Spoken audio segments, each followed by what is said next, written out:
The iron gates of Blackthorn Keep do not open for the condemned.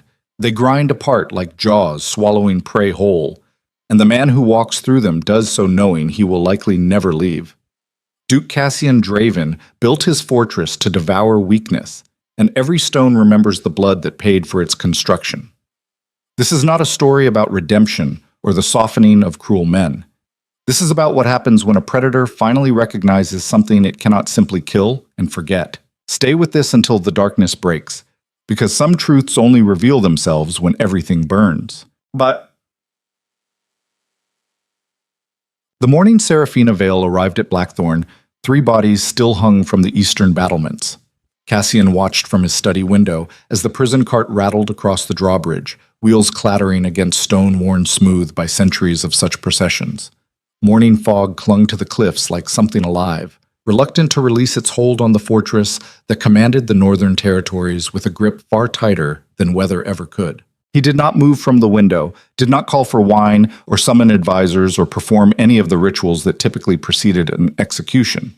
Instead, he stood perfectly still, one hand resting against the cold glass, and studied the girl who emerged from the cart in chains, silver mourning silk.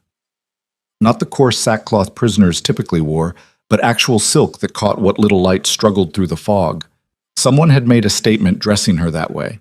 Perhaps her family's remaining servants. Perhaps she had done it herself. The thought interested him more than it should have. Behind Cassian, Chancellor Lucian Voss cleared his throat with the practiced delicacy of a man who had spent 20 years learning exactly how much noise the Duke tolerated during silence. Your Grace, the woman is secured in the lower hall. The executioner awaits your command. Cassian said nothing. Below, guards hauled Seraphina toward the entrance while she walked between them without stumbling, head raised despite the iron cuffs cutting into her wrists. She did not weep, did not beg, did not perform any of the expected theater-condemned prisoners usually offered before their final moments. Unusual, Cassian observed quietly. Lucien moved closer, hands clasped behind his back in that posture of concerned servitude he wore like armor. Your Grace, Lord Vale's treason was absolute. The evidence was irrefutable. He conspired with foreign enemies to destabilize the kingdom, to encourage rebellion among the southern houses, to undermine the very foundation of— I signed the execution order myself, Cassian interrupted without heat. I do not need the charges recited like a prayer. Of course. Lucian's voice dropped lower, softer. Though some at court question why the daughter was not immediately executed alongside the father, why transport her here at all when a blade in the capital dungeon would have been simpler, cleaner, less— Cassian turned from the window. The movement was slight, nothing more than a shift of weight and angle. But Lucien stopped speaking immediately, the rest of his sentence dying in his throat like something strangled. The Duke of Blackthorn did not need volume to dominate a room. His presence achieved that through sheer density of will. Tall but not massive, dark-haired but unremarkable in feature alone, Cassian Draven had built his reputation not on physical intimidation, but on the demonstrated willingness to destroy anything that displeased him without hesitation or regret. Men feared him because fear was rational. The alternative was dying surprised. You were saying, Chancellor. Lucian swallowed. I merely suggest that keeping her alive invites questions about your intentions, Your Grace. Questions that could be misinterpreted by rival houses seeking any perceived weakness to exploit. Then let them question. Cassian crossed to the desk where documents awaited his attention, each one a small decision that might alter lives or end them depending on his mood. Let them wonder why I deviate from expectation. Uncertainty breeds caution. Caution keeps them afraid. And what do you intend for the girl? Cassian picked up a letter bearing the seal of House Ravencroft, scanned its contents with the detached interest of someone reading about weather patterns, then set it aside unsigned. I intend to see what she does when given the opportunity to survive. Lucien's confusion was evident even in his silence. The Duke glanced up. You may go, Chancellor. Inform the court that I will address Lady Vale's situation personally. It took Lucien a long moment to find his voice again. As you command, Your Grace. The door closed with a whisper of expensive wood against stone. Alone, Cassian returned to the window where fog continued its retreat from morning sun. Below, Blackthorn Keep stretched across the cliff top like a scar, all black stone and sharp angles designed to remind visitors that mercy was an architectural impossibility here. His father had built this place, or rather his father had conquered it, murdered its previous occupants, and claimed the name Draven carried weight enough to justify atrocity. Cassian had been 7 years old when he watched his father hang 17 men from these same battlements for the crime of questioning a tax increase. The lesson had been clear. Power required brutality, and brutality required consistency. Love was the luxury of weaker men. Affection got you killed. Trust was just assassination waiting for convenient timing. Cassian had learned these truths the way other children learned reading or arithmetic, through repetition and consequence.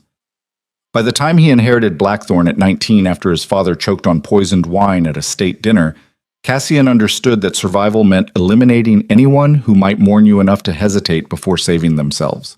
He had spent the subsequent decade proving that understanding was not theoretical. Blackthorn Keep became synonymous with ruthless efficiency. Rebellions died before they spread. Conspiracies collapsed under interrogation.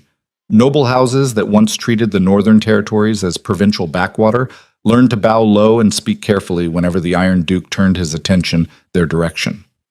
The kingdom functioned because Cassian Draven made it function, and it functioned through fear. Now, standing in his study watching morning burn away the last of the fog, Cassian found himself thinking about silver morning silk and a girl who refused to bow. Dangerous. He recognized danger the way wolves recognize the scent of fire, and still, he wanted to see what happened next. The Great Hall of Blackthorn Keep was designed to crush hope. Seraphina understood this immediately upon entering. Vaulted ceilings disappeared into shadow despite dozens of iron chandeliers burning overhead. Columns thick as ancient trees marched down both sides of the chamber, each one carved with scenes of historical violence rendered in obsessive detail. Banners hung from the walls displaying the Draven crest, a black wolf devouring a crown, silk worn thin by centuries of declaring that this house bowed to nothing. At the far end, elevated on a dais of polished obsidian, sat the throne. And in the throne sat the man who had killed her father. Seraphina walked forward between guards who gripped her arms with unnecessary force, boots echoing against stone, while courtiers lined both sides of the hall, watching her approach like spectators at an execution. Which, she supposed, was exactly what they expected this to be. She had spent the 3-day journey from the capital preparing for death, not with tears or hysterics or any of the weakness her tutors had trained out of her before she turned 10. The Vale family did not produce women who crumbled beneath pressure. They produced weapons disguised as daughters, sharp enough to navigate courts where men held all official power, but cunning enough to understand that influence operated through different channels entirely. Her father had taught her that power was not about who sat on thrones. It was about who whispered in their ears while they slept. He had also taught her that men like Duke Cassian Draven did not negotiate, did not compromise, and did not spare enemies under any circumstances, which made her continued survival deeply confusing. The guards halted 10 feet from the dais. One of them shoved her forward hard enough that she stumbled, chains rattling, and nearly fell to her knees on the stone floor. Nearly. Seraphina caught herself, straightened, and raised her eyes to meet the Duke's without flinching. The court inhaled collectively, because looking directly at Cassian Draven was not done, not by prisoners, not by visiting nobility, barely by his own ministers. You lowered your gaze and spoke when acknowledged and survived by remembering that the Iron Duke did not tolerate presumption. Seraphina looked at him anyway, and found herself surprised. She had expected a monster. Some scarred brute radiating cruelty through sheer physical menace, all bulk and violence and obvious threat. Instead, she saw a man probably 10 years her senior, dark-haired and clean-shaven, dressed in black and silver with the kind of austere elegance that suggested he did not need ornamentation to announce status. He sat motionless on the throne, one hand resting on the armrest, watching her with the focused intensity of a predator calculating exactly where to bite. His eyes were gray, storm cloud gray, empty of warmth, and currently fixed on her with an expression she could not interpret. Lady Seraphina Vale. The Duke's voice carried through the hall without effort, neither loud nor soft, just absolute. Daughter of the traitor Marcus Vale, who conspired with foreign enemies to destabilize this kingdom and undermine the crown's authority. Seraphina said nothing. There was nothing to say. The charges were accurate. Her father had indeed conspired with foreign agents, had indeed coordinated with southern houses to encourage rebellion, had indeed been caught, tried, and executed within a week of discovery, all of which made her current survival utterly inexplicable. Your father was granted a trial, Cassian continued in that same measured tone. He was permitted counsel, allowed to present evidence, given every courtesy our laws provide. The verdict was unanimous. The sentence was just. Do you dispute these facts? No, Your Grace. Murmurs rippled through the watching courtiers. Apparently they had expected her to rage or weep or proclaim innocence. Instead, she confirmed her father's guilt without hesitation. Cassian's expression did not change. Do you deny knowledge of his conspiracies? I deny nothing, Your Grace. I knew what my father was doing. I helped him do it. The murmurs became gasps. Because admitting treason before the Iron Duke was not strategy, it was suicide. Serafina watched Cassian's face carefully, searching for any reaction, surprise, anger, satisfaction, anything. She saw nothing, just that same focused intensity, like he was examining something under glass and reaching conclusions she could not guess. You claim complicity in your father's treason. I claim truth, Your Grace. My father raised me to serve House Vale's interests. Those interests included alliances your policies opposed. We conspired. We failed. He died. Now I wait for you to complete the expected sequence. The hall fell completely silent. Even the guards flanking Serafina seemed to hold their breath. Cassian rose from the throne. The movement was fluid, economical, and somehow transformed the entire dynamic in the chamber. He descended the dais steps slowly, each footfall deliberate, until he stood directly in front of her, close enough that she could see the absolute absence of mercy in his eyes.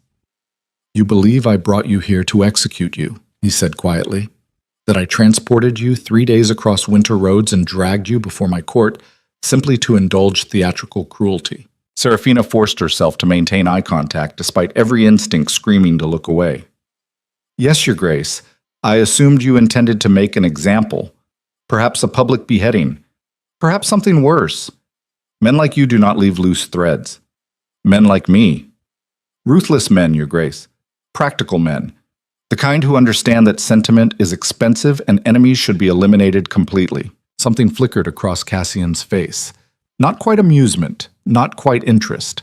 Something between the two that made Serafina's pulse quicken despite her best efforts at control. You speak bluntly for someone in chains. Lies seem pointless now, Your Grace. Cassian studied her for a long moment. Then, without warning, he reached forward and grabbed the chains between her wrists, metal links clinking as he lifted them slightly. Serafina went rigid, but the Duke did not drag her or strike her or perform any of the violence she had braced for. Instead, he examined the iron cuffs with something that might have been curiosity, turning her wrists slightly to see where the metal had worn her skin raw. These do not suit you, he said finally. Then he released the chains and turned to the nearest guard. Remove them. Your Grace, the guard stammered. She is a confessed traitor. Protocol requires, I am protocol. Cassian interrupted without heat. Remove them, now. The guard fumbled with his keys while the court watched in stunned silence. Serafina stood frozen, trying to understand what was happening, what game this was, what trap she had triggered by being honest when dishonesty might have been safer. The cuffs fell away with a metallic clatter against stone. Serafina rubbed her wrists automatically, feeling blood return to her hands in painful tingles. She looked up at the Duke, confusion breaking through her careful composure for the first time since entering the hall. Why?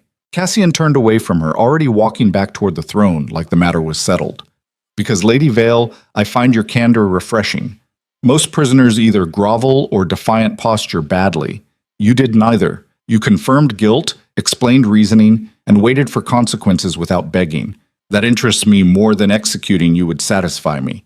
He resumed his seat with that same fluid economy of movement.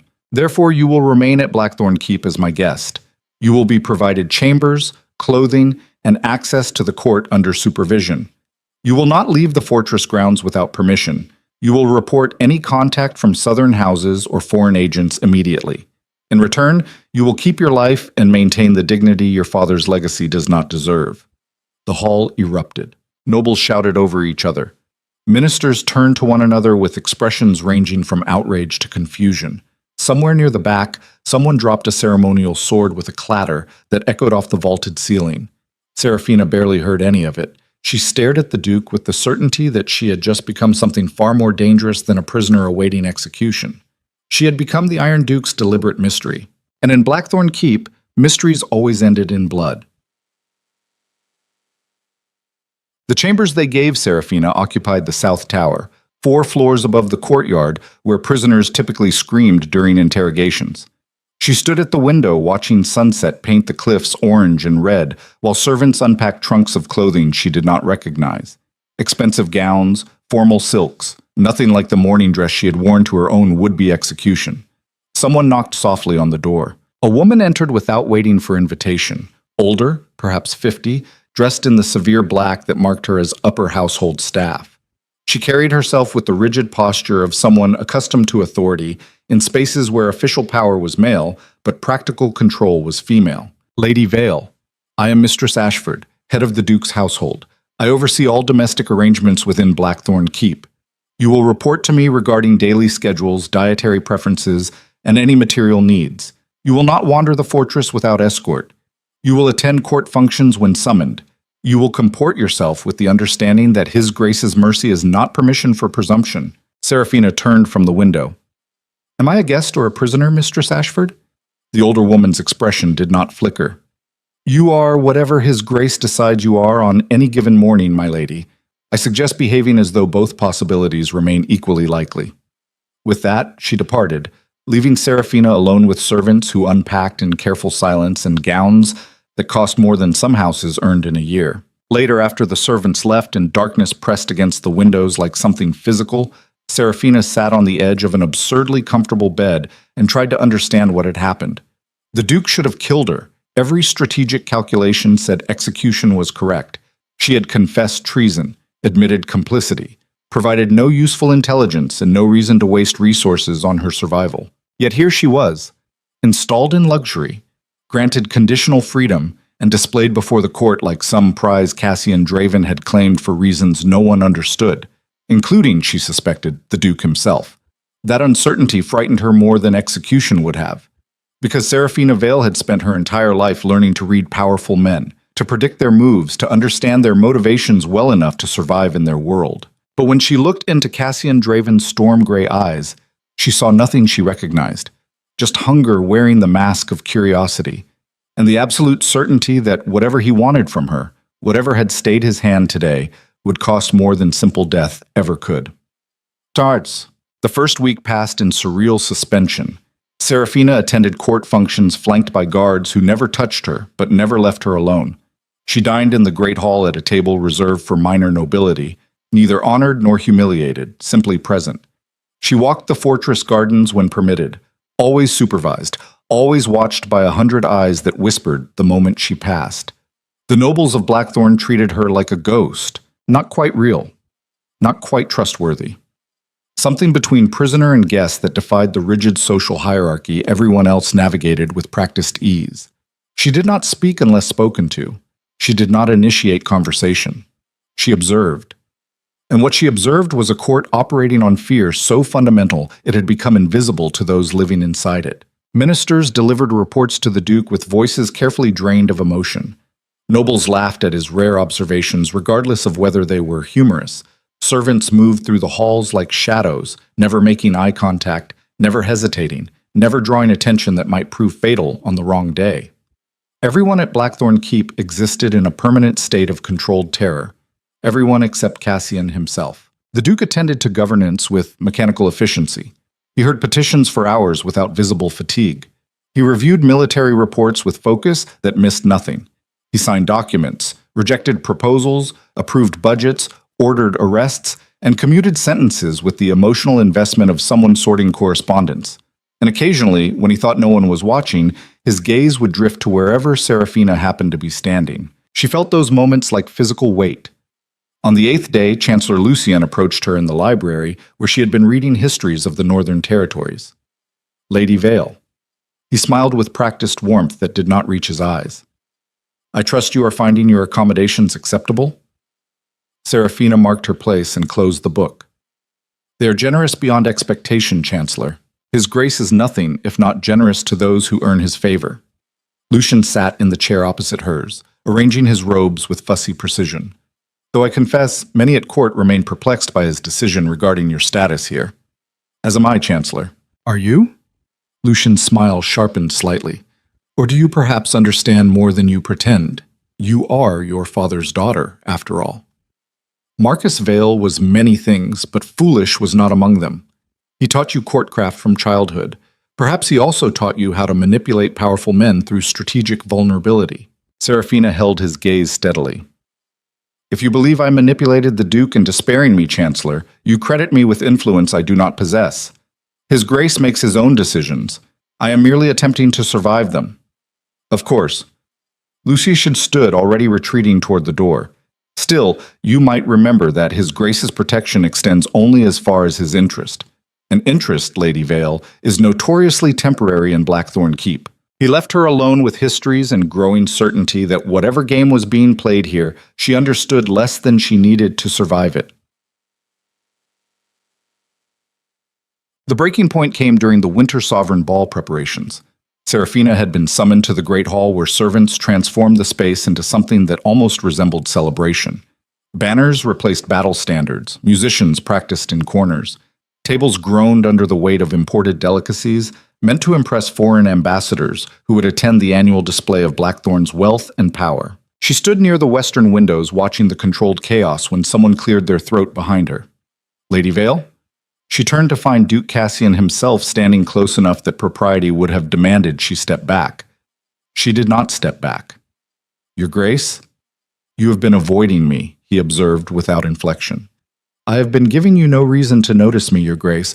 There is a difference. Something that might have been amusement flickered across his features. You believe obscurity is survival. I believe drawing attention in your court is usually fatal, Your Grace. Usually. Cassian shifted slightly, angling himself so they both faced the windows instead of each other. The posture was almost casual, almost comfortable. But I asked you here today because I want your opinion on something. Serafina blinked. My opinion, Your Grace? The Winter Ball celebrates Blackthorn's dominance over the Northern Territories. It reminds the kingdom that this house does not beg for power. We take it and dare others to object. But lately, I find myself questioning whether intimidation remains as effective as tradition claims. Serafina studied his profile carefully. You want me to tell you whether fear still works as governance? I want you to tell me what you see when you look at this court. She should have deflected. Should have offered some diplomatic nothing that praised his rule while committing to no actual analysis.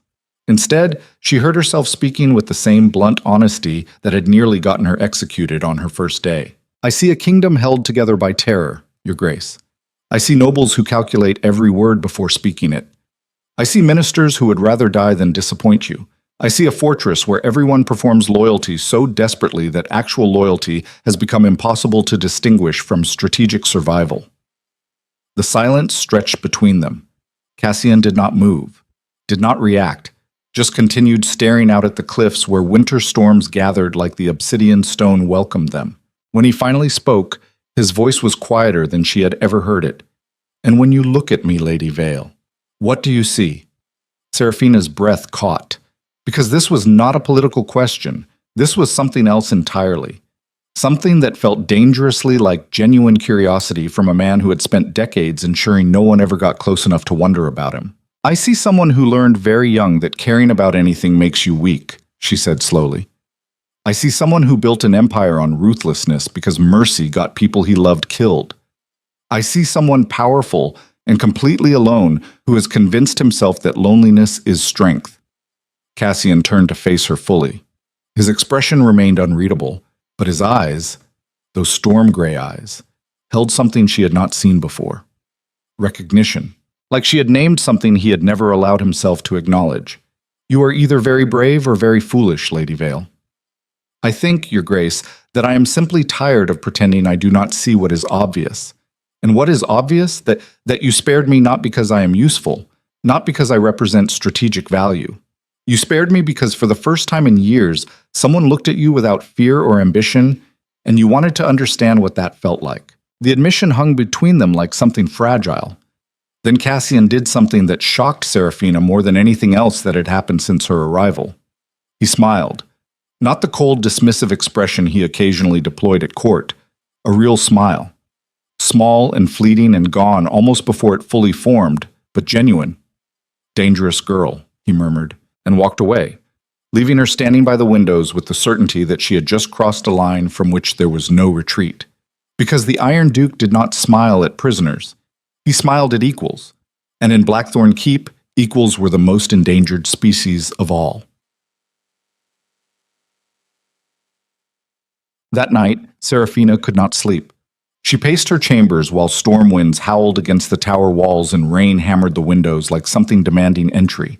Somewhere below, the fortress continued its endless nocturnal operations. Guards changing shifts, servants preparing morning meals, ministers reviewing documents by candlelight because the Duke's business never truly stopped. She had survived 2 weeks at Blackthorn. 2 weeks of careful invisibility punctuated by moments of reckless honesty that should have gotten her killed. Instead, she had gained the Duke's attention. No, she had gained his interest, and Serafina understood with absolute certainty that Cassian Draven's interest was more dangerous than his hatred could ever be. Because hatred was clean. Hatred was simple. You knew where you stood with someone who wanted you dead, but interest was complicated. Interest meant he was studying her, wondering about her, testing to see what she would do or say next. Interest meant he was starting to see her as something other than a political problem to eliminate. And in a world where the Iron Duke trusted nothing and no one, that transformation carried implications that terrified her more than any threat of execution. Someone knocked on her door. Serafina froze. Visitors after midnight were not normal. Were not safe. She moved to the door slowly, hand trembling slightly as she reached for the handle. A guard stood in the corridor, expression carefully neutral. "Lady Vale, His Grace requests your presence in the private study. Immediately." Every instinct Serafina possessed screamed warning, but refusing a Duke's summons was not an option that ended well. She nodded once. Lead the way. The fortress at night was a different creature than during daylight hours. Shadows pooled in corners like living things. Torches burned low in their sconces, casting more darkness than illumination. Their footsteps echoed through empty corridors where stone walls remembered centuries of secrets and violence. They climbed stairs, turned down passages Serafina did not recognize, moved deeper into sections of Blackthorn she had not been permitted to explore. Finally, the guard stopped before a heavy oak door, knocked twice, and departed without another word. Serafina stood alone in the hallway, heart pounding, knowing that whatever waited beyond this door would change everything. She pushed it open. The study was smaller than she expected. Books lined the walls from floor to ceiling. A fire burned in the hearth, throwing orange light across furniture worn comfortable by use rather than chosen for display. Maps covered one table. Documents littered another. And Duke Cassian Draven stood by the window with his back to the door, still dressed despite the late hour, staring out at the storm like he was trying to read meaning in the lightning. "Close the door, Lady Vale." She did. The latch clicked with finality. Cassian did not turn around. "Do you know why I brought you here tonight?" "No, Your Grace, because I find myself in unfamiliar territory." He finally faced her, and the expression on his features was something between confusion and fury. "I have spent 15 years ensuring that nothing in this kingdom surprises me. I eliminate threats before they develop. I control variables before they become problems. I maintain absolute certainty about every element in my domain." He moved closer. "And then you arrived. Confessed treason.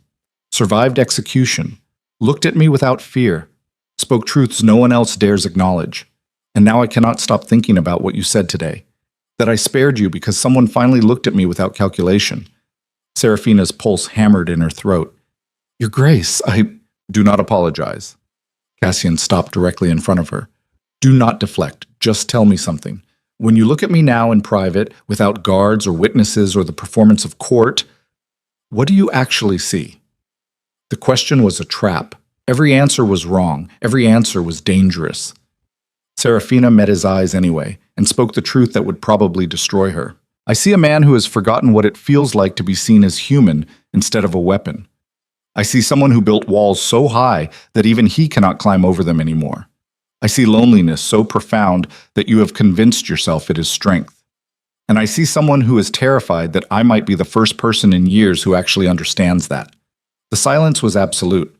Cassian stared at her with an intensity that felt like physical pressure. Then, with a movement so sudden she barely tracked it, he closed the remaining distance between them, grabbed her face in both hands, and the door burst open. Chancellor Lucian stood in the threshold, flanked by guards, expression a perfect mask of urgent concern. "Your Grace, forgive the intrusion, but there has been an incident. The Southern Houses have sent an urgent communication demanding immediate response. Lord Ravencroft threatens withdrawal from the territorial agreements unless—" "Get out," Cassian said quietly. Lucian hesitated. "Your Grace, the situation is—" "Out!" The word was not shouted, barely even raised, but it carried such concentrated violence that Lucian actually stumbled backward. The guards fled. Lucian followed, pulling the door closed behind him. Serafina stood frozen where Cassian had released her, breathing hard, mind racing through what had almost happened and what it meant and why the Chancellor had interrupted at precisely that moment. The Duke returned to the window, shoulders rigid, hands clenched into fists at his sides. "You should go, Lady Vale." Serafina did not move. "Your Grace, go." She left, walked through midnight corridors alone because apparently the guards had not waited, climbed the tower stairs to her chambers, closed and locked the door, and stood in the darkness trying to process the fact that Duke Cassian Draven, the Iron Duke who trusted nothing and feared no one, had almost kissed her, had almost revealed something real beneath all the calculated cruelty, had almost proven that Serafina Vale was not imagining the dangerous current that ran between them whenever they occupied the same space. Outside, the storm reached its peak. Thunder shook the tower walls, and Serafina understood with absolute certainty that she was no longer trying to survive Blackthorn Keep. She was trying to survive the moment when the most ruthless man in the kingdom stopped pretending she was just another political problem and acknowledged what they both already knew, that predators do not study prey this carefully unless they intend to keep it forever. This is a work of fiction created for entertainment purposes only. Morning arrived at Blackthorn Keep the way it always did, with cold precision and the certainty that survival depended on reading the Duke's mood before breakfast ended. Serafina descended to the great hall expecting whispers. She got silence instead, the kind that pressed against eardrums and made every footstep sound like confession. Nobles hunched over their plates, pretending fascination with food they barely touched. Ministers spoke in undertones that died the moment she passed. Even the servants moved with exaggerated caution, as though the entire fortress had collectively decided that drawing attention was now a capital offense. She took her usual seat at the lower table reserved for minor nobility and guests, whose status remained deliberately ambiguous. The Duke's chair sat empty. Unusual. Cassian attended every meal with the mechanical consistency of a man for whom routine was control and control was survival. His absence felt like a missing tooth. Not painful exactly, but impossible to ignore. Lady Vale. Serafina looked up to find Mistress Ashford standing beside her chair with that expression of severe neutrality that revealed absolutely nothing. His Grace requests you attend him in the map room following breakfast. A guard will escort you. The words carried through the hall despite being spoken quietly. Serafina felt every eye in the room lock onto her with the collective intensity of spectators watching someone walk toward the gallows. Of course, Mistress Ashford. The older woman departed without another word, leaving Serafina alone with food she could no longer taste, and the growing certainty that last night's interrupted moment had consequences she did not yet understand. She forced herself to eat anyway, forced herself to move slowly, to betray nothing, to maintain the careful composure that had kept her alive this long. But her hand shook slightly as she lifted her cup, and across the hall, Chancellor Lucien watched with the satisfied expression of a man who had just moved a decisive piece on a board only he could see. The map room occupied the fortress's eastern wing, a space dominated by a table the size of a small house where military campaigns were planned and territorial disputes were settled through ink instead of blood. Usually. Serafina entered to find Cassian standing over that table, both hands braced against its edge, staring down at a map of the northern territories with focus so intense It felt like violence looking for direction. He did not look up when she entered. "Close the door, Lady Vale." She did. The click of the latch sounded obscenely loud in the silence. Cassian still did not look at her. "Do you know what the worst part of last night was?" Seraphina's throat felt tight. "No, Your Grace." Not the interruption, not the Southern House's manufacturing crisis to disrupt my attention, not even Lucian's perfectly timed intrusion. He finally raised his eyes to meet hers, and the expression there was something between fury and exhaustion. "The worst part was realizing that you were right." "About what, Your Grace?" "About everything." He straightened, moving around the table with the controlled precision of someone using movement to burn off energy that had nowhere else to go. "About the loneliness, about the walls, about forgetting what it feels like to be seen as human instead of a weapon people point at problems they want destroyed." "Your Grace, do not interrupt me." The words were quiet but absolute. "I brought you here this morning because we are going to establish rules. Boundaries. The framework within which this," he gestured vaguely between them, "whatever this is, will operate. Because I do not operate without rules, Lady Vale. Rules are what separate governance from chaos." Seraphina forced herself to stand still despite every instinct screaming to either flee or move closer. "What rules did you have in mind?" "First, you will stop looking at me like you can see through every defense I have spent 15 years constructing. It is unacceptable and unsettling and makes me want to do things that would horrify this entire court. Second, you will maintain appropriate distance in public, no conversations that could be misinterpreted, no eye contact that lasts longer than propriety permits. The nobles here are vultures. They smell weakness the way corpses smell rot. Third," he paused, jaw working like the next words cost something to produce, "you will tell me immediately if I make you uncomfortable, if my attention becomes burden instead of curiosity, because I will not be the kind of man who mistakes possession for affection." The admission landed between them like something fragile. Seraphina took a careful breath. "And if I told you right now that your attention terrifies me, Your Grace, what would you do?" Cassian's expression did not change. "I would increase your guard detail, restrict your movements to ensure no harm came to you, and never speak to you privately again. You would remain safe, comfortable, and completely untouchable for as long as you stayed at Blackthorn. That is not what I asked. No." His voice dropped lower. "You asked what I would do. The truth is, I would hate every moment of your fear, blame myself for causing it, and still enforce those restrictions because your safety matters more than my preferences. That is what separates me from monsters, Lady Vale. Monsters do not care about consent. I do."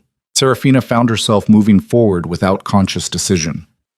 3 steps, then 5, until she stood close enough to see the tension in his shoulders, the exhaustion around his eyes, the evidence that last night had cost him sleep the same way it had stolen hers. "You want rules, Your Grace?" "Yes."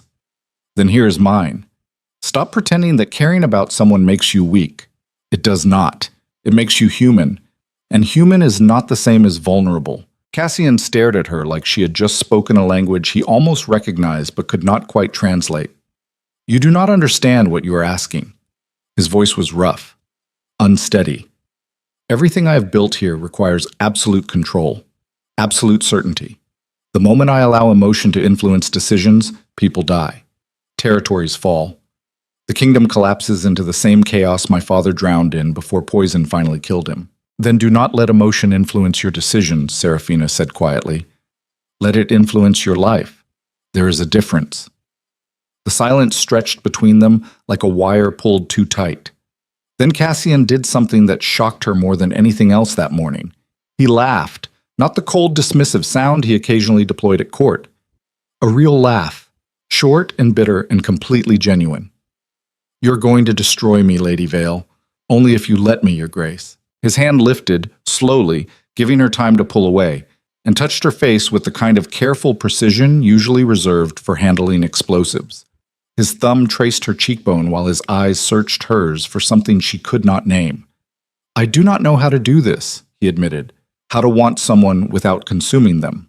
How to care without controlling. My entire life has been about taking what I need and eliminating threats before they eliminate me. Then learn, Serafina whispered. You are the most powerful man in the Northern Territories. Surely you can figure out how to be gentle occasionally. Something shifted in Cassian's expression. Some internal decision reached and executed before she could track its formation. His other hand came up to frame her face, and this time, no one interrupted. The kiss was not gentle, was not soft or tentative or any of the things romantic poetry claimed such moments should be. It was raw and desperate, and tasted like someone drowning, finally finding air. Serafina's hands fisted in his shirt automatically, pulling him closer despite every rational thought screaming that this was dangerous, this was insane, this was the exact kind of complication that got people killed in places like Blackthorn Keep. She kissed him back anyway, because somewhere between arriving in chains and standing in this map room being touched like she was something precious instead of expendable, Serafina Vale had stopped trying to survive Duke Cassian Draven and started trying to understand him. And understanding, she was learning, was far more dangerous than simple survival ever could be. When they finally broke apart, both breathing hard, Cassian rested his forehead against hers with his eyes closed. This changes nothing about the danger you are in, he said quietly. If anything, it makes you more vulnerable. Every enemy I have will see you as leverage. Every ambitious noble will view you as a weakness to exploit. Staying close to me might be the most dangerous decision you have ever made. Serafina's hands were still tangled in his shirt. Then I suppose we had better make sure I am worth the risk, Your Grace. He opened his eyes and smiled, not the cold expression he showed the court. Something real and unguarded and gone almost immediately, replaced by the careful mask he wore like armor. Back to Lady Vale in public, he said, pulling away with visible effort. Serafina, only when we are alone, and we are alone as rarely as possible until I can ensure your safety. She nodded, understanding the calculation even if part of her wanted to argue against it. Cassian moved back to the table, already rebuilding the distance between them, already returning to the role he wore so completely that most people forgot it was a performance. The Winter Sovereign Ball is in 3 days. You will attend as my personal guest. I will announce your official status as a ward under ducal protection. It will formalize your position here and make clear that harming you means declaring war on Blackthorn itself. And after the ball? After the ball, we see who is foolish enough to test whether I mean what I say. The next 3 days passed in a blur of preparation and mounting tension. Serafina was measured for gowns she did not choose. Jewels appeared in her chambers without explanation. Mistress Ashford delivered instruction on court protocol and ball etiquette with the grim efficiency of someone preparing a soldier for combat, because that was exactly what the Winter Sovereign Ball represented. Combat dressed as celebration, violence wrapped in silk and presented with wine. The nobles arrived in waves throughout the second day. Minor houses seeking favor, major houses displaying strength, foreign ambassadors calculating advantage. Everyone performing loyalty while quietly assessing whether the Duke's grip on power showed any signs of weakening. Serafina watched from her tower window as carriages rolled through the gates bearing crests she recognized from her father's lessons. House Ravencroft, House Thornfield, House Blackwood. Each one a potential ally or enemy, depending on how winds shifted and which direction offered better survival odds. Her father had taught her that nobility was just organized predation with better table manners. Looking down at the arriving guests, she understood exactly what he meant. Someone knocked on her door. She opened it to find Chancellor Lucian standing in the corridor with that expression of concerned civility that never quite reached his eyes. Lady Vale, might I have a moment of your time? Serafina stepped aside, allowing him entry despite every instinct warning against it. Lucian moved to the window, hands clasped behind his back, studying the courtyard below with apparent fascination. You have made quite an impression on His Grace. I was not aware that making impressions was within my power, Chancellor. Do not be modest. He turned to face her fully. The Duke has not shown this much personal interest in anyone since ever, truthfully. It is remarkable and concerning. Concerning how? Lucian's smile was a masterpiece of diplomatic insincerity.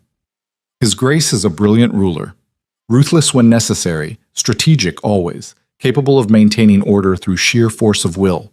But he is also human, Lady Vale. And humans have weaknesses. Attachment, for instance, affection, the kind of emotions that cloud judgment and make even the strongest men vulnerable.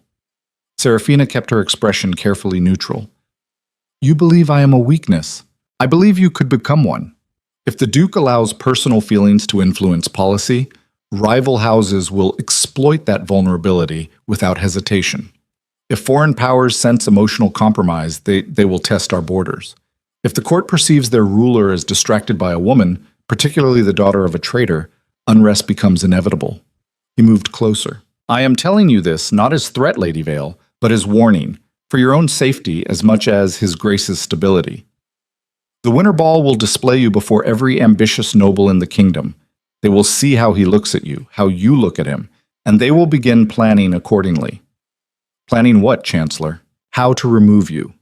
Whether through scandal, accusation, or more permanent methods.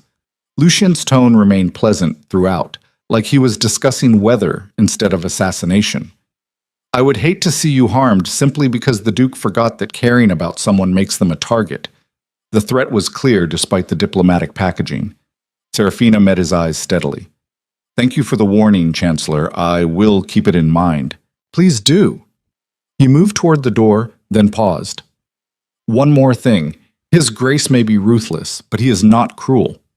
If you truly care about his well-being, consider whether your presence here helps or harms him.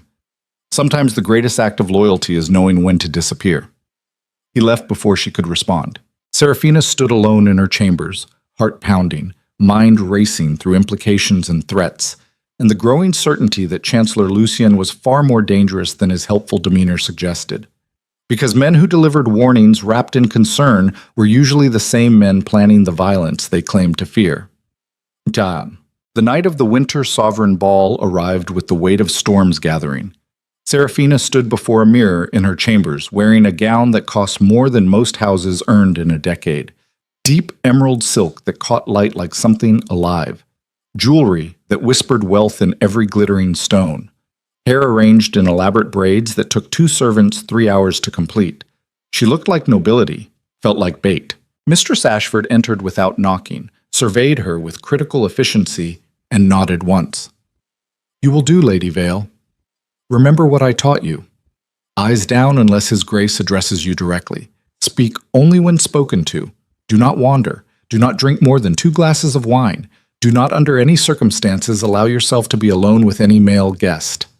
I understand. I doubt that, my lady.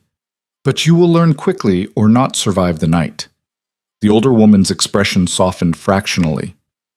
His Grace has enemies who would delight in seeing you harmed simply to wound him. Stay close to the guards I assign you. Trust no one. Not even you, Mistress Ashford. Especially not me. She moved toward the door. I serve Blackthorn Keep, not individuals. My loyalty is to the fortress itself. If your presence threatens its stability, I will remove you myself. The honesty was almost refreshing. 2 guards appeared to escort her downstairs. They moved through corridors already filling with guests, past nobles who turned to stare with expressions ranging from curiosity to calculation, downstairs that seemed to descend forever before finally reaching the Great Hall. The transformation was staggering. Blackthorn's brutal architecture had been softened by thousands of candles, silk banners, flower arrangements that must have cost a fortune to import during winter. Musicians filled the space with orchestral grandeur that almost drowned the underlying tension. Masked nobles swirled across the floor in dances that looked beautiful and felt like combat. And at the far end, elevated on his dais, Duke Cassian Draven presided over it all like a king holding court in enemy territory. He wore black and silver, formal and severe, with the Draven wolf displayed prominently across his chest. No mask despite the ball's tradition. No concession to celebration, just that same focused intensity she had come to recognize, directed now at managing a room full of potential threats. Their eyes met across the crowded hall. Something electric passed between them, even at this distance. Then someone blocked her view. Lady Serafina Vale. Lord Ravencroft stood before her with a smile that did not reach his eyes, wearing crimson velvet and enough jewelry to fund a small army. What a delight to finally make your acquaintance. Your father and I were quite close before his unfortunate demise. The words were chosen to wound. Serafina kept her expression serene. I am certain my father valued your friendship, Lord Ravencroft. Oh, I doubt that. His smile sharpened. Marcus Vale valued very little beyond his own advancement, a trait you seem to have inherited, given your current situation. My current situation involves grief and survival, my lord. Nothing more complex than that. Ravencroft leaned closer, voice dropping to a whisper meant only for her. Be careful, little Vale. The Duke may find you amusing now, but His Grace has a well-documented history of discarding toys once he grows bored. And when that happens, you will have no family, no allies, and no protection from those of us who remember your father's treachery. He moved away before she could respond, melting back into the crowd like poison dispersing through water. Seraphina's hands trembled. She forced them still, forced herself to breathe, forced herself to remember that men like Ravencroft traded in intimidation because direct violence was more complicated. A hand touched her elbow. She turned to find Cassian standing beside her, expression carefully neutral, but eyes burning with barely controlled fury. Lord Ravencroft forgets himself, he said quietly, approaching you without permission, speaking to you without introduction, breathing the same air you breathe without my explicit consent. Your Grace, I can handle— You should not have to. His grip on her elbow tightened fractionally. And you will not. Not anymore. He turned to address the room without raising his voice. The entire hall fell silent anyway. Because when the Duke of Blackthorn wanted attention, physics itself seemed to bend toward giving it to him. The Winter Sovereign Ball celebrates our dominance over the Northern Territories.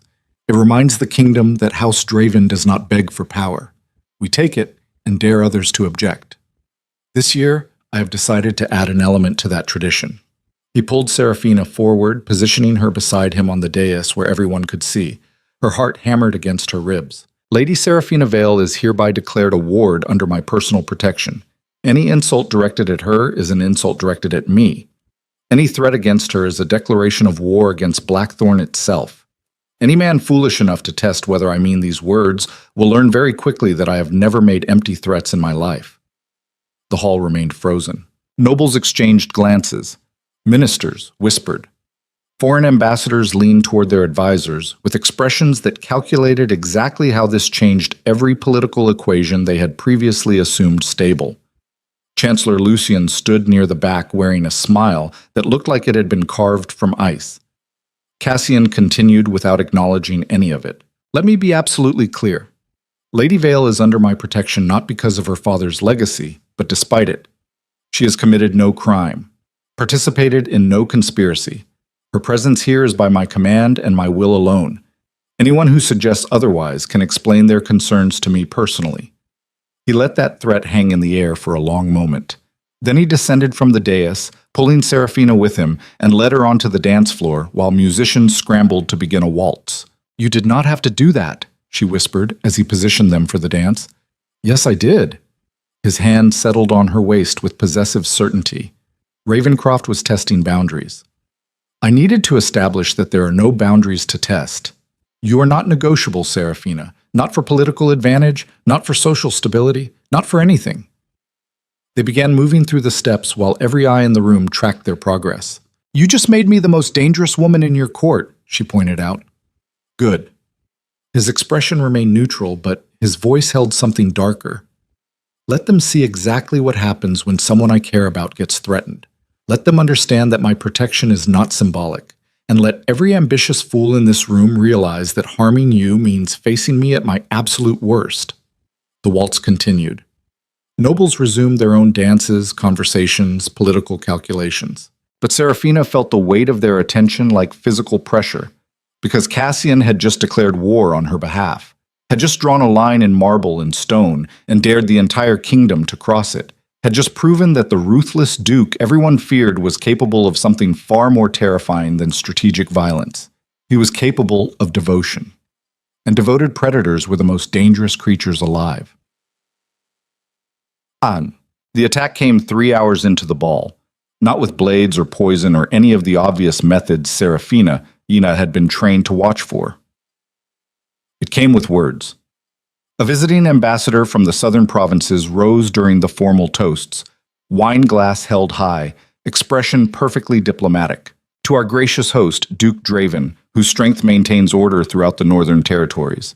May his judgment remain as sharp as his reputation suggests, unclouded by sentiment or distraction. The toast landed like accusation wrapped in courtesy. Cassian's expression did not change. He raised his own glass with mechanical precision. To clarity. And to ensuring that anyone who mistakes mercy for weakness learns the difference before making that mistake permanent. The ambassador smiled, took his seat, and Serafina watched Chancellor Lucian lean toward him with a whisper that made both men glance her direction.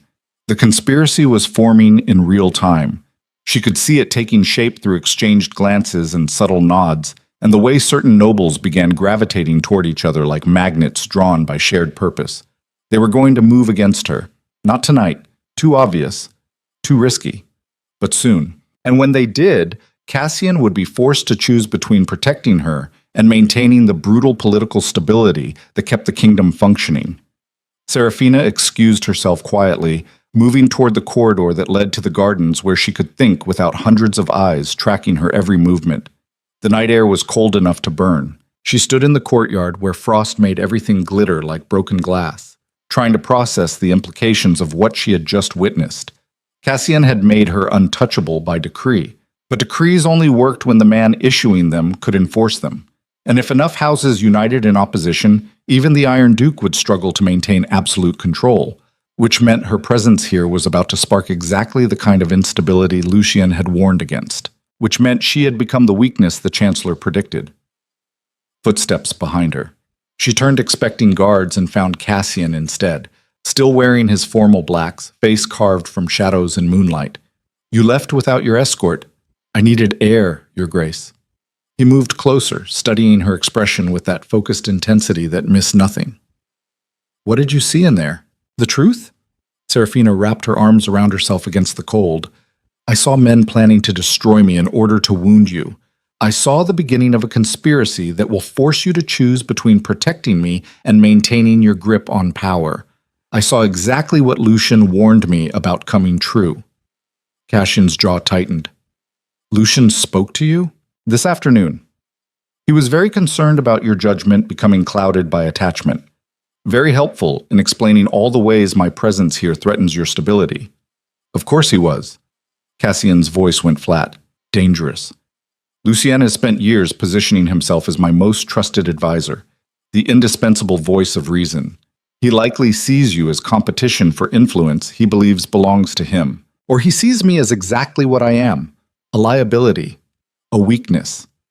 The daughter of a traitor who somehow talked her way into your protection and is now about to trigger exactly the kind of internal rebellion you built this fortress to prevent. Stop." The word was quiet but absolute. "You are not a liability, you are not a weakness, and you did not talk your way into anything. I chose to spare you. I chose to keep you here. I chose to stand before my entire court tonight and declare you untouchable. Those were my decisions, made for my reasons, and I do not regret any of them." Serafina turned to face him fully. "Even if they cost you everything?" Cassian closed the distance between them with 2 long strides. His hands framed her face with that same careful precision, like she was something that might break if handled roughly. "Listen to me very carefully, Serafina. I have spent 15 years building an empire on ruthlessness and fear. I have executed conspirators, crushed rebellions, and eliminated threats with the kind of cold efficiency that keeps people awake at night wondering if they are next. I am very good at what I do. Exceptionally good. And part of being that good means knowing exactly when the cost of something exceeds its strategic value." He paused. "You are worth the cost. Whatever happens next, whoever moves against us, whatever instability follows, you are worth it. Do you understand?" The admission was terrifying in its sincerity. Serafina's hands came up to cover his. "Your enemies will use me against you. Let them try. They will force you to choose. Then I choose you." His voice dropped to something raw, unguarded. "I choose you over stability, over strategy, over every political calculation that says caring about someone makes you vulnerable. Because the alternative is continuing to exist the way I have been, feared and obeyed and completely alone. And I would rather burn this entire kingdom down than go back to that." Serafina's breath caught, because the Duke of Blackthorn, the man who trusted nothing and no one, had just admitted he was willing to sacrifice everything for her. Had just proven that somewhere beneath all the calculated cruelty lived someone capable of devotion so absolute it bordered on madness. Had just crossed the point of no return from which there was no strategic retreat. Thunder rumbled in the distance. Storm clouds gathered above Blackthorn like the fortress was calling them home, and Serafina understood with crystal clarity that what happened next would either forge them into something unbreakable or destroy them both completely. Because devoted predators fought without limits, and when they fell, they took entire kingdoms with them. Fuck. This is a work of fiction created for entertainment purposes only. The conspiracy revealed itself 3 days after the Winter Sovereign Ball in the most predictable way possible, through blood on marble and a body that should not have been there. Cassian found the corpse at dawn during his routine inspection of the eastern battlements. A young guard named Thomas Wren, barely 20, throat cut with surgical precision and left sprawled across the walkway where morning patrol would find him immediately. No attempt at concealment, no effort to hide the murder, just brutal efficiency and a message carved into the stone beside the body using the dead man's own blade. She dies next. Cassian stared at those 3 words while cold wind tore at his coat and morning sun struggled to burn through fog that clung to Blackthorn like something that had learned to survive here. He did not call for help immediately, did not summon guards or raise alarms or perform any of the expected responses. Instead, he stood perfectly still, studying the scene with the focus of someone reading a document written in a language only he understood. The cut was clean, professional, not the work of some amateur hired for coin and motivation. This was someone trained in killing who wanted Cassian to know exactly how skilled they were. The positioning was deliberate. Eastern battlements overlooked the courtyard where Serafina walked most mornings, where she would have seen this body if she had kept her usual schedule. The message was personal. Not a threat against the duchy or the kingdom or any political entity. A threat against her specifically, against the one thing Cassian had publicly declared untouchable. He crouched beside the corpse, fingers brushing the stone where those words had been carved with enough force to crack the granite. Whoever did this wanted him afraid. Wanted him to understand that his protection meant nothing against enemies willing to kill his own guards inside his own fortress. Wanted him to see that even the Iron Duke could not prevent violence when it came from close enough. The calculation was elegant in its brutality. Cassian stood, already reaching conclusions that would have taken lesser men hours to process. This was not random. This was the opening move in something larger, and whoever orchestrated it understood him well enough to know that threatening Serafina was the fastest way to make him irrational. Footsteps behind him. He turned to find Chancellor Lucien approaching with that expression of concerned efficiency that never quite reached his eyes, flanked by 4 guards who looked like they had been roused from sleep seconds ago. Your Grace. Lucian's gaze dropped to the body, then to the message carved in stone. His face went carefully neutral. When was this discovered? Just now. Cassian's voice was flat, empty of inflection. No one heard anything. No one saw anything. A trained killer walked through my fortress, murdered one of my guards, and left a threat carved where anyone could find it. Lucien moved closer, studying the scene with apparent concern. The eastern battlements have reduced patrols at night during winter, standard protocol to conserve resources when threat levels are low. Perhaps we should... There are no reduced patrols. Cassian's words cut through the explanation like glass through skin. I sign off on every duty roster personally. The eastern battlements had full coverage last night, 4 guards minimum, which means 3 others should have heard Thomas die. The silence stretched uncomfortably. Lucien cleared his throat. Perhaps they were simply out of range, Your Grace. Sound carries strangely in fog. Or perhaps someone ensured they were elsewhere when this happened. Cassian's gaze locked onto the Chancellor with the intensity of a predator recognizing prey. Someone with authority to reassign guards without raising questions. Someone who knew exactly when and where to strike for maximum impact. Your Grace, surely you do not suggest... I suggest nothing, Chancellor. I am stating facts. A guard is dead. A threat has been made against Lady Vale. And the security breach required inside knowledge that very few people possess.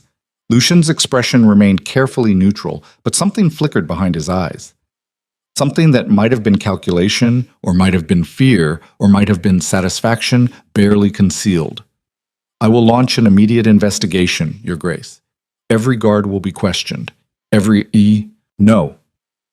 Cassian turned away from the body, already moving toward the stairs that led down into the fortress proper. You will secure this scene and inform no one of what was found here. The message stays hidden. The body gets removed quietly. and you will personally ensure that Lady Vale remains in her chambers under constant guard until I say otherwise. Your Grace, hiding this incident could be seen as strategic caution. Cassian paused at the top of the stairs, not looking back. Whoever did this wants me panicked, wants me making visible security changes that broadcast fear. I will not give them that satisfaction. Now follow your orders, Chancellor, before I start wondering why you arrived here so quickly after I discovered the body.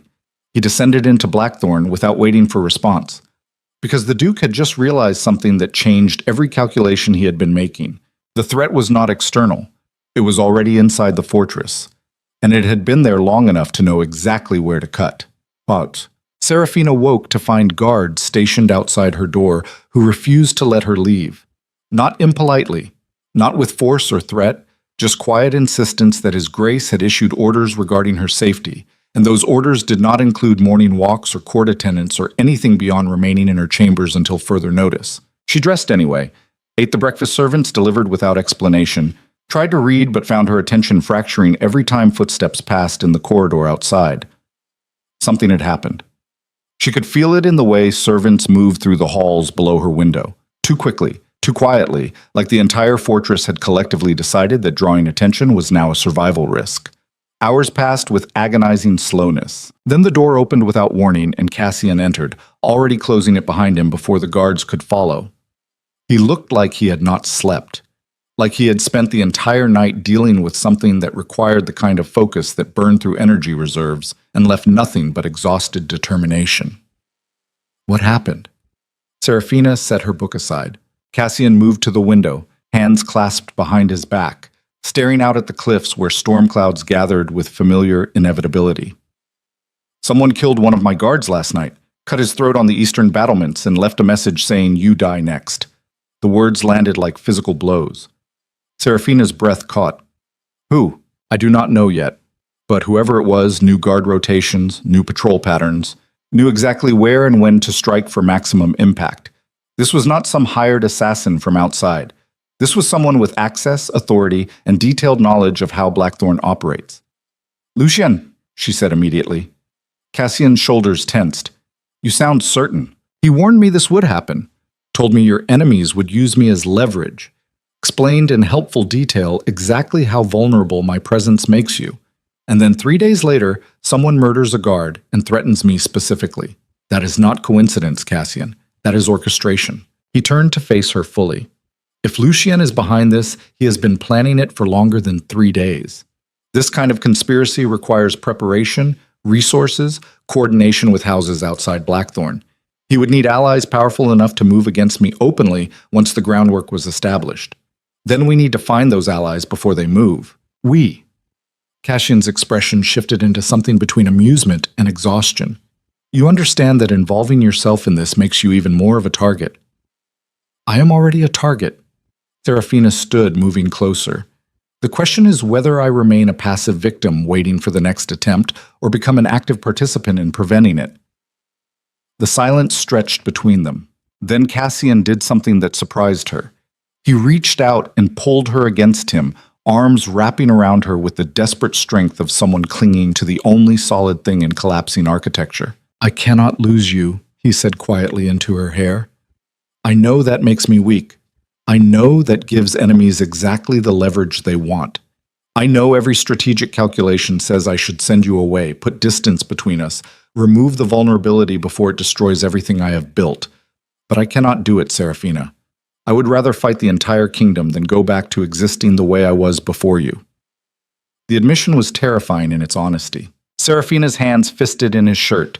Then we fight, together, and we make sure whoever is coming for us learns exactly why threatening the Iron Duke was the last mistake they ever made. The investigation began in secret and moved with surgical precision. Cassian interrogated guards personally, one by one, in his private study where conversations could not be overheard. He reviewed duty rosters going back 6 months, searching for patterns in reassignments and schedule changes. He examined financial records looking for unusual expenditures or payments that might indicate bribery. And he found nothing. Whoever had orchestrated the murder had covered their tracks with professional thoroughness. But absence of evidence was itself evidence of planning sophisticated enough to require resources beyond what any single conspirator could provide alone, which meant multiple houses were involved, which meant the conspiracy was larger than simple assassination. On the third day of investigation, a servant girl named Elena requested private audience with the Duke. She arrived trembling, barely 16, eyes red from crying. Cassian received her in his study with Serafina present because at this point, maintaining distance felt more dangerous than appearing united. "Speak," he said without preamble. Elena's voice shook. "I saw something the night Thomas died, Your Grace. I was delivering linens to the Eastern Wing, and I saw Chancellor Lucian speaking with Lord Ravencroft in the corridor near the battlements. They were arguing. The Chancellor said something about timing, and you said 3 days, and now it has been 3 days, and Thomas is dead, and I thought—" She broke into sobs before finishing. Serafina moved to her side, hand on her shoulder. "You thought we should know." Elena nodded miserably. "I am probably wrong. The Chancellor would never betray his grace. But I saw what I saw, and I could not stop thinking about it. And—" "You did the right thing," Cassian interrupted. His voice was gentle, in a way Serafina had never heard before. Coming forward took courage. "You may have saved lives. Now I need you to tell me exactly what you heard. Every word you can remember." Elena recounted the conversation in halting fragments. Words about the winter ball creating opportunity. Something about southern houses being ready to move once the signal was given. Ravencroft saying the girl has to disappear before he weakens further. The pieces assembled themselves into a picture Cassian did not want to see, but could no longer deny. Lucien had been coordinating with Ravencroft, had been planning something timed to the winter ball, had been working to remove Serafina specifically, which meant the Chancellor was not just a conspirator, he was the architect. After Elena left under guard protection, Serafina turned to Cassian with grim satisfaction. "We have him." "No." Cassian's jaw was tight. "We have suspicion and testimony from a frightened servant, not evidence, not proof that would convince the noble houses to support his arrest. If I move against Lucien without absolute certainty, the houses allied with him will claim persecution and use it as justification for open rebellion. Then we get absolute certainty." "How?" Serafina's smile was cold. "We give him exactly what he wants. We make him think he is winning. And when he moves to complete whatever he is planning, we catch him in the act with witnesses who cannot be dismissed. That requires using you as bait." "Yes." Cassian stared at her like she had suggested walking into fire voluntarily. "Absolutely not. It is the only way to expose the conspiracy completely. If Lucien believes I am vulnerable, he will take the opportunity to eliminate me. We control the circumstances, we control the witnesses, and we finally get the proof you need to act without triggering civil war. And if something goes wrong, if the trap fails, if I miscalculate and you end up dead because I was too arrogant to find another way," Serafina moved close enough to touch his face. "Then you burn down everyone responsible and make sure the kingdom remembers why. Threatening what belongs to the Iron Duke is a mistake no one survives." The statement should have sounded like bravado. Instead, it sounded like faith. They set the trap for the following night during a small council meeting. Cassian announced would address security concerns following the guard's murder. The meeting was invitation only. Chancellor Lucien, Lord Ravencroft, 3 other lords known to have Southern House sympathies, and Duke Cassian himself, with Serafina positioned in an adjacent chamber where she could hear everything but remain hidden. The room was rigged with guards concealed in passages behind the walls. Witnesses loyal to Cassian, stationed where they could observe without being seen. Every word spoken would be heard by a dozen ears besides those officially present. Cassian opened the meeting with characteristic bluntness. "One of my guards was murdered 3 days ago. A threat was made against Lady Vale. I have reason to believe the conspiracy extends beyond simple assassination into something larger. I want theories. I want suspects. And I want complete honesty about what any of you might know regarding houses that oppose my protection of the Vale girl." The silence was profound. Then Lucien spoke with that tone of helpful concern that had served him so well for so long. "Your Grace, perhaps the threat is not about Lady Vale specifically. Perhaps it is about what she represents. Your willingness to allow personal feeling to influence duchy policy. Several houses have expressed concern that your judgment has been compromised by attachment." "Compromised how?" Cassian's voice was dangerously quiet. You declared her untouchable at the winter ball, Your Grace. Made her status equal to your own, bound your reputation to protecting someone whose father committed treason against the crown. Some houses see that as weakness, as evidence that the Iron Duke can be manipulated through emotional vulnerability. And you, Chancellor? Do you see it as weakness? Lucien hesitated fractionally. I see it as risk, Your Grace. Risk that enemies will exploit. Risk that requires mitigation before it destabilizes everything you have built. Mitigation how? The Chancellor glanced at Lord Ravencroft, then back to Cassian. By removing the vulnerability. Quietly. Without spectacle. An unfortunate accident, perhaps. Something that allows you to mourn privately while restoring confidence that your governance remains unclouded by sentiment. You are suggesting I have Seraphina killed. I am suggesting, Your Grace, that sacrificing one life to preserve the stability of an entire duchy is the kind of ruthless calculation you have made successfully for years. This should be no different. Behind the wall, Seraphina felt cold wash through her despite expecting exactly this. Because hearing someone advocate for your death with the calm efficiency of discussing crop rotations was different than imagining it. Cassian's response was so quiet it barely carried. And if I refuse? Then, Lucien said carefully, the houses aligned with Southern interests will be forced to act. Not against you directly, Your Grace. That would be suicide. But against the girl, against the weakness she represents, and when you inevitably retaliate to protect her, the kingdom splits. Civil war becomes inevitable. Thousands die. All because you could not make the same hard choice your father made dozens of times. My father, Cassian said softly, died choking on poison at a state dinner because he made so many enemies that someone close enough to touch him decided murder was easier than loyalty. The words dropped into silence like stones into deep water. Lucien's mask slipped for just a moment. Your Grace. You orchestrated the guard's murder. Cassian's tone remained conversational. You coordinated with Ravencroft and Southern houses to create pressure forcing me to choose between Seraphina and stability. You planned to have her killed regardless of my decision, then position yourself as the voice of reason who tried to prevent the chaos that followed. And when I inevitably burned the kingdom looking for her killers, you would step in as the Chancellor who could restore order from the ashes. The silence was absolute. Every man in the room had gone rigid. Lucien's expression shifted through calculation visible even to observers. Your Grace, these accusations are accurate. Cassian stood, movement fluid and final, and supported by testimony from witnesses you did not know were listening. Guards, you may enter now. The hidden doors opened. Armed men poured into the chamber from passages Lucien had not known existed, surrounding the conspirators with efficiency that spoke to hours of planning. Lord Ravencroft made one attempt to draw his ceremonial blade before 3 guards had him pinned face down on the table. The other lords did not even try. Lucien just stood there, watching his entire conspiracy collapse in real time, expressions cycling through shock and rage, and finally landing on something like bitter respect. You used her as bait. I used your arrogance against you, Cassian corrected. You assumed I was too compromised by emotion to think strategically.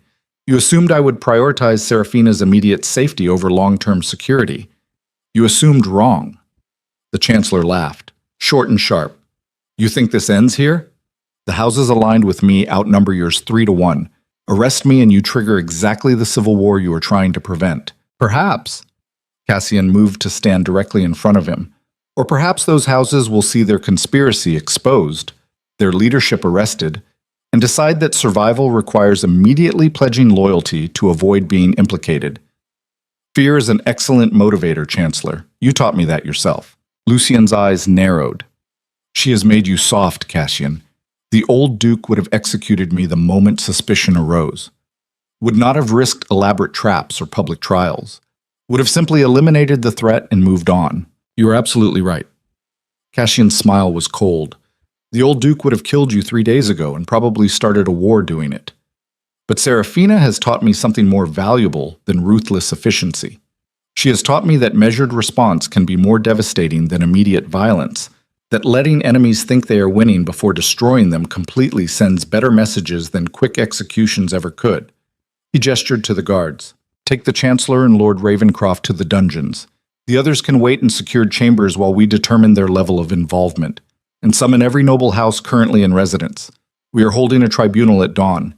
Everyone will witness exactly what happens to men who mistake patience for weakness.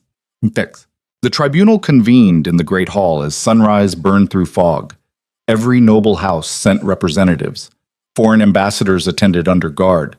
Ministers filled the galleries. Servants lined the walls. The crowd was so dense that breathing felt like labor. Cassian presided from his throne, while Lucian and Ravencroft knelt in chains on the floor below, still wearing the clothes they had been arrested in, faces marked by a night in cells that did not offer comfort. Seraphina stood on the dais beside Cassian, despite protests from ministers who claimed her presence was inappropriate. He had insisted, made it clear that her visibility was part of the message being delivered, that the Duke of Blackthorn did not hide what he protected. The charges were read aloud. Conspiracy to commit murder, treason against ducal authority, coordination with foreign interests to destabilize the Northern Territories. The evidence was presented methodically. Elena's testimony, records of meetings, intercepted communications that had been found once investigators knew where to look. By the time the presentation finished, the conspiracy was laid bare for everyone to see. Cassian rose from the throne. Chancellor Lucien served me for 20 years, advised me through countless crises, helped build the systems that keep this duchy functioning. And in all that time, I never once questioned his loyalty because I believed competence and self-interest would keep him aligned with my goals. He descended the dais slowly. I was wrong, not about his competence, not about his self-interest, but about believing those were sufficient foundation for trust. Because true betrayal does not come from incompetent enemies. It comes from capable allies who decide your vision no longer serves their ambition. He stopped in front of Lucien. You wanted me to kill Seraphina, to sacrifice her to maintain political stability, to prove I was still the ruthless duke you had spent 2 decades helping cultivate. And when I refused, you decided to remove both of us, her through murder, me through civil war that would leave you positioned to rebuild on your terms. Lucian's expression was carefully neutral. I did what I believed necessary for the duchy, Your Grace. Personal loyalty must sometimes yield to greater responsibility. No! Cassian's voice cut through the hall. You did what you believed necessary for yourself. You saw my protection of Seraphina as threat to your influence, saw my willingness to care about someone as weakness you could exploit, and you convinced yourself that removing that weakness was service instead of self-preservation. He turned to address the assembled crowd. Let me be absolutely clear about something. I am not the duke my father was. He governed through terror so complete that everyone around him lived in constant fear. He trusted no one, loved nothing, and died alone because he had spent decades ensuring isolation was his only protection. I refuse to become that man. The admission rippled through the hall like electricity. Protecting Lady Vale does not make me weak, it makes me human. And human rulers are harder to manipulate than isolated tyrants because humans form bonds, build loyalty, and create connections that turn solitary power into collective strength. He gestured to the guards. Chancellor Lucian and Lord Ravencroft are hereby stripped of all titles, lands, and privileges. They will be held in custody while formal charges are prepared for Crown review. The houses that supported their conspiracy have until sunset to submit sworn statements of renewed loyalty or face seizure of assets and banishment from the Northern Territories. Lucian finally broke his careful neutrality. You are making a mistake, Cassian. Mercy will be seen as weakness. The houses will test you, and eventually someone will exploit the same vulnerability I tried to eliminate. Then they will learn the same lesson you are learning now. Cassian's smile was colder than winter. That I do not need to be cruel constantly to be capable of devastating violence when necessary. That patience is not weakness, and that threatening what I protect does not expose vulnerability. It triggers the kind of ruthless response that makes my father's legacy look gentle by comparison. Guards dragged Lucien and Ravencroft from the hall, while the assembled nobility watched in silence. No one spoke. No one moved. They just stared at the Duke, who had somehow transformed from isolated tyrant into something far more unpredictable, a ruler who cared about someone and survived the vulnerability that should have destroyed him. Cassian returned to the throne. This tribunal is concluded. The lords waiting in chambers will be interviewed individually and released or charged based on evidence of their involvement. Anyone with information regarding the conspiracy is encouraged to provide it voluntarily before investigations uncover it independently. And I remind everyone present that House Draven does not forgive betrayal, but rewards loyalty with protection that is proven remarkably difficult to circumvent. He dismissed them with a gesture. The hall emptied slowly, nobles departing in clusters that whispered urgently about everything they had just witnessed. Finally, only Cassian and Seraphina remained on the dais, surrounded by guards who pretended not to listen. "You changed the rules," she said quietly. "I had to." He looked exhausted, triumphant but completely drained. "The old rules nearly got you killed and would have triggered civil war. I needed something better, something that let me be strong without being isolated, something that proved caring about you made me more dangerous instead of more vulnerable." And did it work?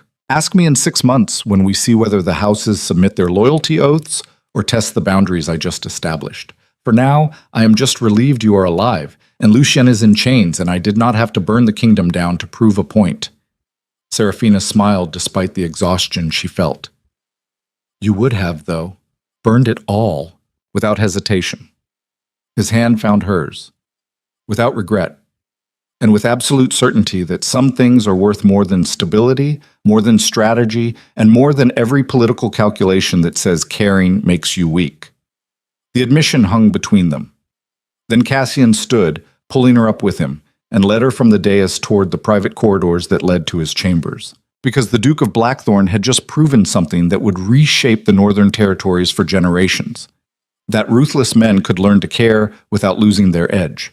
That devotion did not equal weakness when backed by demonstrated willingness to destroy anyone who tested that equation. And that the most dangerous predators were not the ones who killed without feeling. They were the ones who learned to protect what they loved with the same brutal efficiency they used to eliminate threats.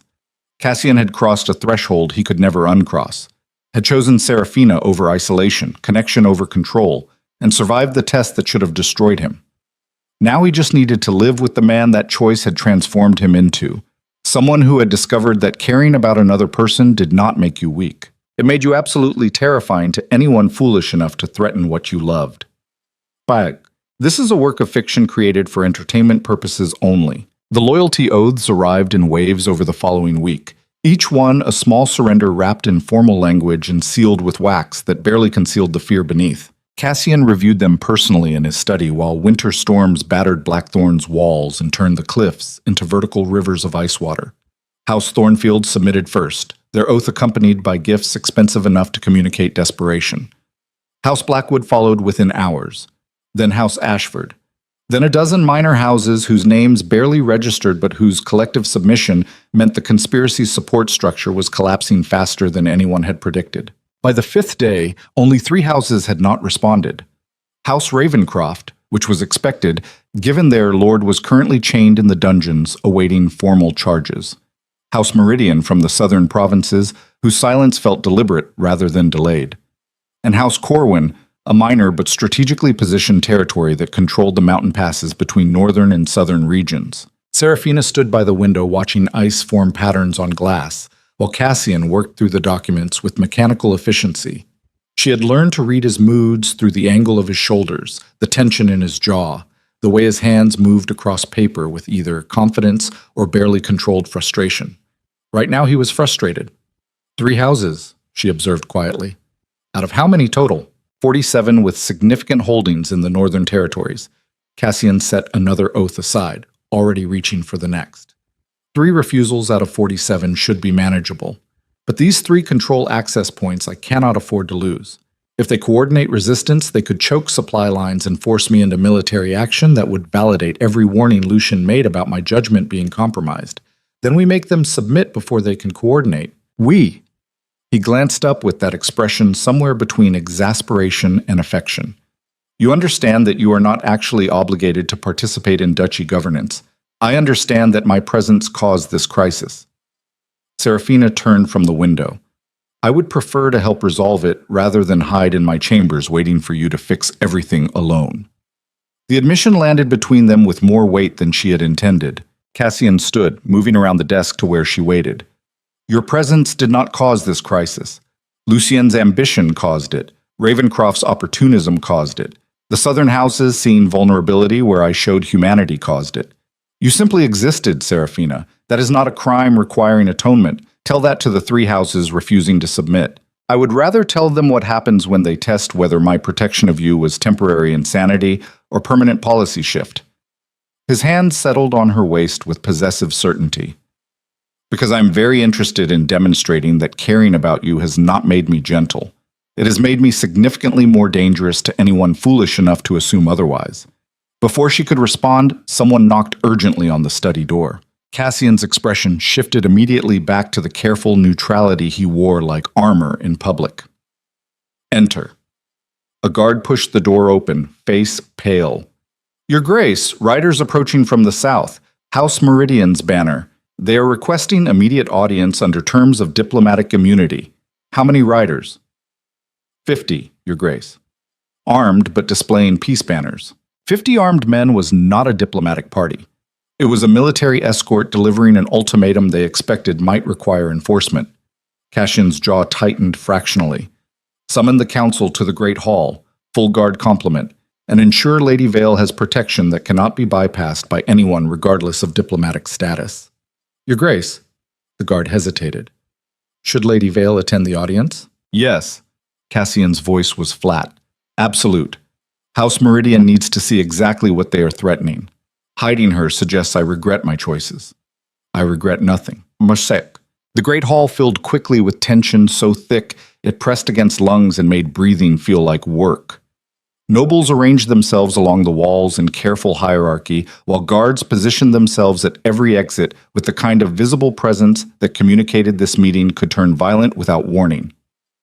Ministers clustered near the dais wearing expressions ranging from concern to barely concealed fear. Cassian sat on his throne dressed in formal blacks, with the Draven wolf displayed prominently, every inch the ruthless duke who had spent 15 years making the northern territories synonymous with brutal efficiency.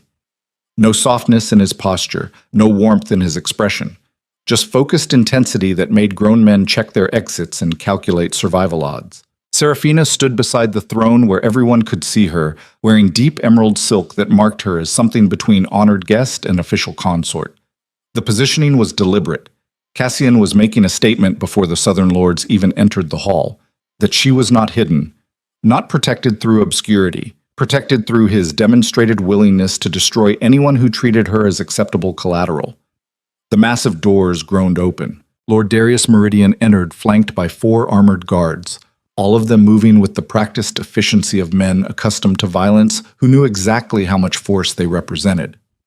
Darius himself was older than Cassian by perhaps a decade, silver threading through dark hair, dressed in the deep crimson of his house, with enough military decorations to announce he had earned his position through conquest rather than inheritance. He stopped 10 feet from the dais and did not bow. The insult was deliberate and absolute.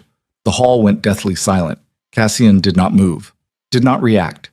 Just studied the Southern Lord with the detached interest of someone examining an insect and deciding whether it required elimination. Lord Meridian. His voice carried through the chamber without effort. You requested audience. I granted it. Speak your purpose before my patience expires along with your diplomatic immunity. Darius smiled without warmth. Always direct, Duke Draven. I appreciate that quality. It makes this conversation simpler. I come bearing a message from the southern provinces, a collective statement regarding recent events that have caused concern among houses whose territories border your domain. The southern provinces do not speak collectively unless coordinating against common threat. Cassian's tone remained neutral. What threat have I presented that requires 50 armed men to deliver correspondence? Not threat, Your Grace. Disappointment. Darius gestured vaguely towards Serafina without looking at her directly. The Iron Duke was respected throughout the kingdom as a ruler who prioritized stability over sentiment, strategy over emotion, and duchy welfare over personal desire. Recent events suggest that reputation may have been overstated. Recent events being my decision to protect Lady Vale from conspirators who attempted to use her as leverage against me. Recent events being your declaration that a traitor's daughter is untouchable, that your personal attachment overrides political wisdom, that the Duke of Blackthorn has been compromised by affection for a woman whose family conspired against the crown itself. The accusation hung in the air like smoke. Serafina felt every eye in the hall shift toward her, weighing her worth against Duchy's stability, calculating whether her continued existence was acceptable cost for whatever Cassian brought to the table. Cassian's expression did not flicker. Lord Meridian, I will assume your journey has left you exhausted and prone to statements you would normally reconsider. So I will give you one opportunity to rephrase your message in language that does not constitute direct insult requiring immediate response. Darius's smile sharpened. No rephrase necessary, Your Grace. The southern provinces have discussed the situation extensively. We acknowledge your authority within the northern territories. We respect the power you wield. But we cannot ignore that your judgment has become clouded by inappropriate attachment to a girl whose mere existence destabilizes regional politics. Therefore, the southern provinces present the following terms. You will remove Lady Vale from Blackthorn Keep. You will revoke your protection and allow natural consequences to proceed. You will demonstrate that the Iron Duke remains capable of ruthless decision-making unclouded by sentiment. And if I refuse? Cassian's voice was dangerously quiet. Then the southern provinces will be forced to conclude that the northern territories require new leadership. Leadership capable of prioritizing kingdom stability over personal desire. We have no wish for conflict, Your Grace, but we will not allow one man's weakness to threaten the entire region's security. The threat landed like a declaration of war wrapped in diplomatic courtesy, because that was exactly what it was. The southern houses were not requesting compliance. They were demanding Cassian choose between Serafina and his position, between protecting what he cared about and maintaining the power that made that protection possible. They were forcing him into the exact corner Lucian had tried to create, and they were doing it publicly, with witnesses, in a way that made any response a statement that would echo through the kingdom for years. Cassian stood slowly. The movement was fluid and economical and somehow transformed the entire dynamic in the chamber. He descended the dais steps with deliberate precision, each footfall echoing against marble until he stood directly in front of Lord Meridian, close enough that guards tensed, close enough that the Southern Lord's confidence flickered visibly. Let me ensure I understand your message correctly, Cassian said softly. The southern provinces have decided that my protection of Lady Vale constitutes unacceptable weakness, that caring about someone makes me unfit to govern, that demonstrating humanity disqualifies me from leadership. That is the substance of it, yes. And you traveled here with 50 armed men to deliver this ultimatum because you believed the threat of southern military coordination would convince me to sacrifice the woman I have publicly declared untouchable. We believed you would see reason, Your Grace, would recognize that some prices are too high for personal satisfaction. Cassian smiled. It was not a pleasant expression, not warm or reassuring or anything remotely human. It was the smile of something predatory recognizing prey that had just made a fatal miscalculation. Lord Meridian, I'm going to explain something very carefully. When I declared Serafina untouchable, I was not making a request for approval. I was not opening negotiations. I was stating reality. She is under my protection. That protection is absolute. And any attempt to circumvent it constitutes declaration of war against House Draven and everything we represent. He paused. You seem to believe that caring about her makes me weak, that affection clouds my judgment, that love is vulnerability waiting to be exploited. You are catastrophically wrong. Caring about Serafina has not made me gentle, Lord Meridian. It has shown me exactly how far I am willing to go when something I value is threatened. And that distance is significantly further than anything my father ever contemplated. The hall was silent enough to hear hearts beating. So here are my terms, Cassian continued quietly. You will return to the southern provinces. You will inform every house that participated in this ultimatum that their window for peaceful submission has closed. Any house that does not swear loyalty to House Draven within 3 days will be considered an active rebellion. Territories will be seized, assets frozen, leadership arrested for conspiracy against ducal authority. You cannot enforce that, Darius said, but his voice had lost its earlier confidence. The southern provinces outnumber your forces significantly. Military action would devastate both regions. You're absolutely correct. Cassian's smile widened fractionally. Which is why I will not be using military forces. I will be using economics, trade routes through mountain passes you do not control, resource allocation from suppliers who prefer my gold to your threats, financial pressure that will strangle your territories slowly while I wait for desperation to do what diplomacy could not. That is not war, Your Grace. That is siege. Yes. And I am exceptionally good at sieges.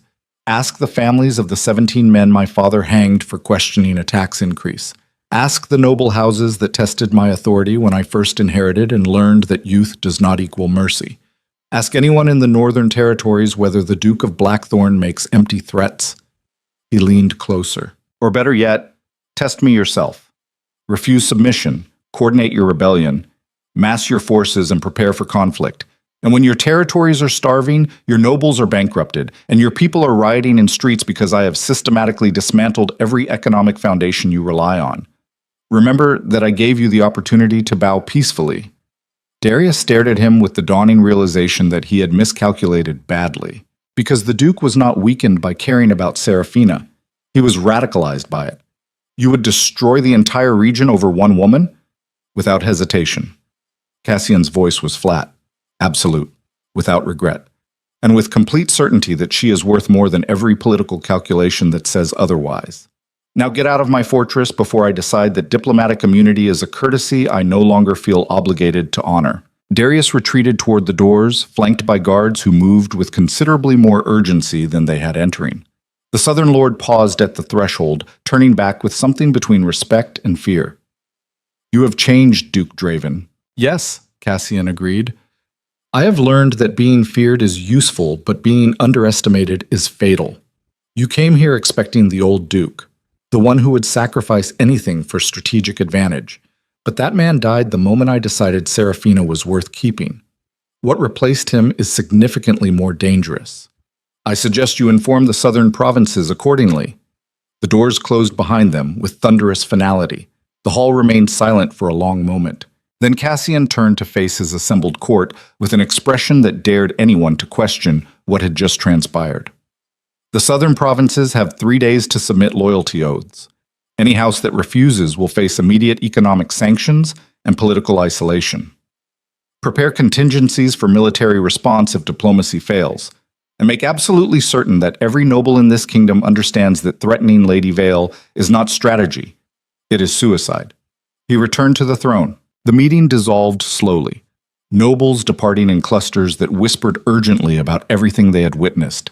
Seraphina remained standing beside the throne, heart pounding, trying to process the fact that Cassian had just declared economic war on half the kingdom rather than compromise on her safety, had just proven that his protection was not performance or political maneuvering. It was absolute commitment backed by demonstrated willingness to burn everything down rather than yield. When the hall finally emptied, Cassian reached for her hand without looking away from the doors where Lord Meridian had departed. 3 days, he said quietly. Either they submit or we go to war. Either they recognize that I meant what I said, or I spend the next year destroying every house that tested whether my devotion made me vulnerable. And if we lose, if the economic pressure fails and they call your bluff, then we do not lose. His grip on her hand tightened. Because I was not bluffing, Seraphina. I will starve their territories. I will bankrupt their houses. I will systematically dismantle every structure they rely on until submission is their only survival option. And if that makes me a tyrant, if that proves I have become exactly the kind of ruthless bastard my father was, so be it. You are worth that price. The admission should have terrified her. Instead, it felt like safety, because devoted predators fought without limits, and Cassian had just proven he had no limits when it came to protecting what he loved. The first day passed without response. The second day brought scattered submissions from minor houses who recognized that opposing the Duke of Blackthorn when he had entered this particular state of focused fury was essentially volunteering for destruction. The third day arrived with storms that turned the world outside Blackthorn into howling chaos, while inside, the fortress prepared for the conflict everyone knew was coming. Cassian spent the morning reviewing military inventories and economic projections with ministers who looked increasingly concerned about the scale of resources being committed to what was essentially a war over one woman's continued existence. Seraphina watched from the corner of his study, officially present as his personal guest, but functionally operating as advisor whose insights he valued enough to request openly. The mountain passes through House Corwin's territory, she said during a lull in the strategic discussion. If we control those, the southern provinces lose their primary trade route to the eastern kingdoms. Everything else they can work around eventually, but cutting that access point would be devastating within weeks. Cassian looked up from the map he had been studying. Corwin has not submitted loyalty oaths. Taking military action against them would trigger exactly the armed conflict I am trying to avoid. Not military action. Economic incentive. She moved to the table, pointing to the pass locations marked on the map. Offer House Corwin exclusive trade agreements and tariff exemptions if they close their passes to Southern Province traffic. Make it more profitable for them to ally with you than remain neutral. You said yourself that gold works better than threats when dealing with opportunistic houses. The room went quiet. Ministers exchanged glances that communicated exactly how uncomfortable they were with the Duke's consort openly participating in strategy sessions that would determine the kingdom's immediate future.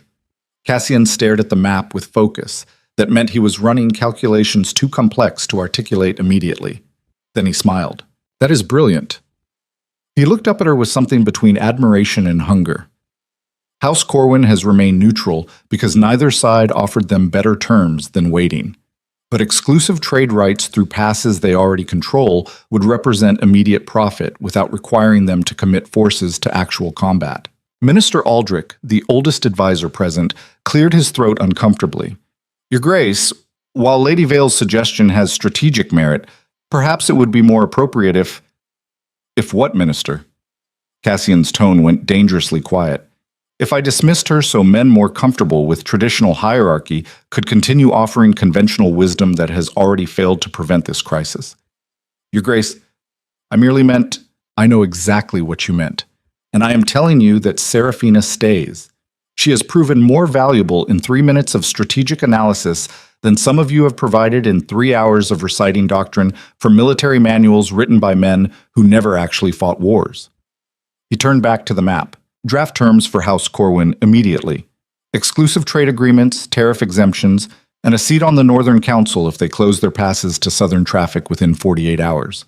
Make it generous enough that refusing would be financially suicidal. The ministers scrambled to execute the order while Seraphina stood beside the table feeling the weight of every eye that tracked her movements, calculated her influence, and wondered exactly how much power the Duke's untouchable consort actually wielded. The answer, she was learning, was exactly as much as Cassian chose to grant her, and he was choosing to grant significant amounts. Chad. House Corwin submitted their loyalty oath 6 hours later. The messenger arrived during dinner, soaking wet from riding through storms, bearing documents sealed with wax that still felt warm from hasty preparation. Cassian read the oath in silence while the entire hall watched. Nobles frozen mid-conversation, servants paused mid-service, everyone waiting to see whether the strategic gambit had worked or whether they were about to witness the Duke's careful economic pressure collapse into actual warfare. He set the document down slowly. House Corwin has agreed to terms. Their mountain passes close to Southern Province traffic at dawn tomorrow. Any merchant attempting to use those routes will be turned back under authority of House Draven.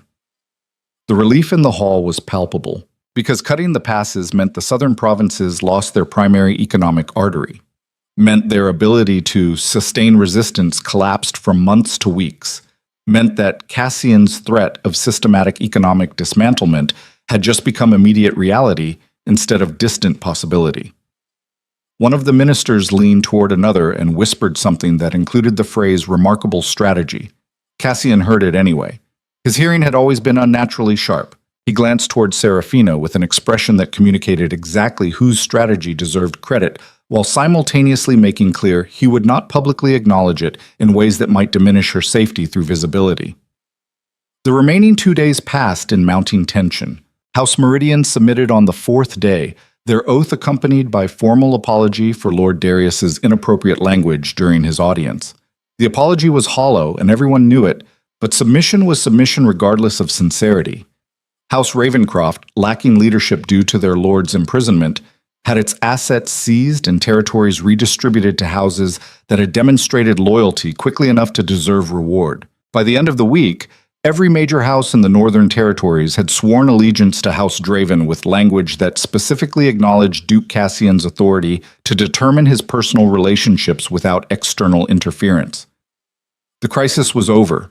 The kingdom had bent rather than break, And Cassian had proven that a ruthless man could learn to care about someone without losing the capacity for devastating violence when that caring was threatened. Serafina stood in his private chambers that night, watching him work through final documentation, signing orders and reviewing proposals with the mechanical efficiency of someone who had spent 15 years governing through sheer force of competent brutality. "You won," she observed quietly.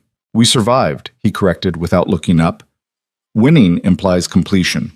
This was just proving I meant what I said at the winter ball. The real test comes later when ambitious nobles inevitably test whether my protection of you remains absolute or becomes negotiable over time. And will it remain absolute?" Cassian set his pen down, finally giving her his full attention. "I declared you untouchable before my entire court, threatened economic war to prevent your removal, demonstrated willingness to starve territories and bankrupt houses rather than compromise on your safety.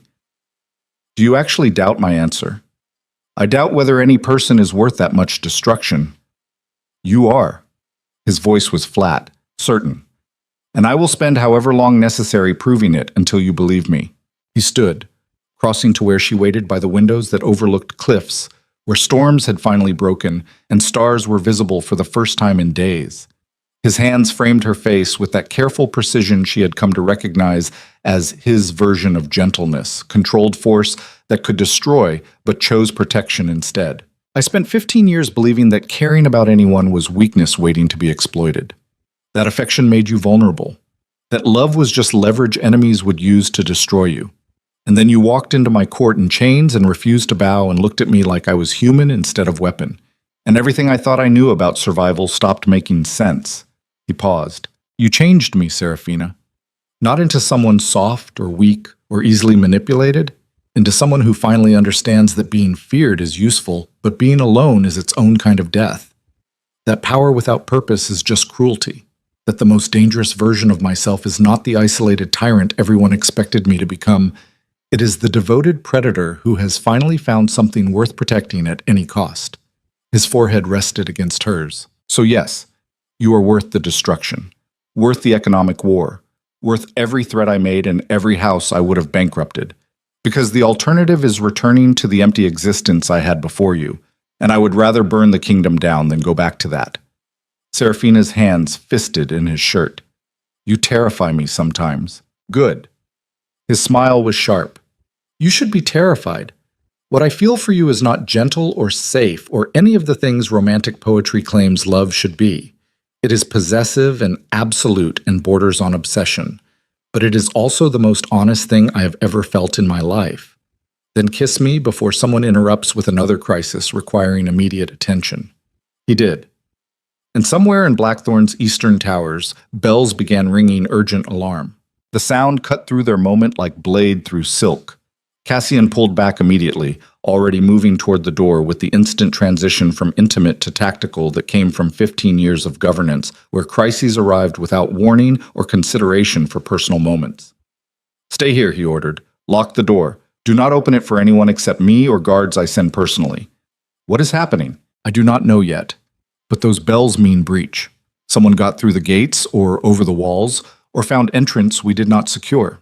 And given that every house just swore loyalty under economic duress, the timing feels less like coincidence and more like someone deciding submission was temporary strategy rather than permanent surrender."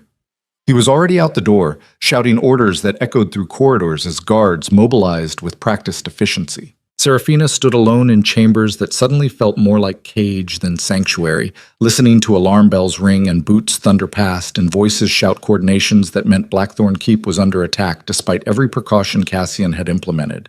And she understood with cold certainty that the crisis was not over. It had merely evolved into something that required blood instead of economics to resolve.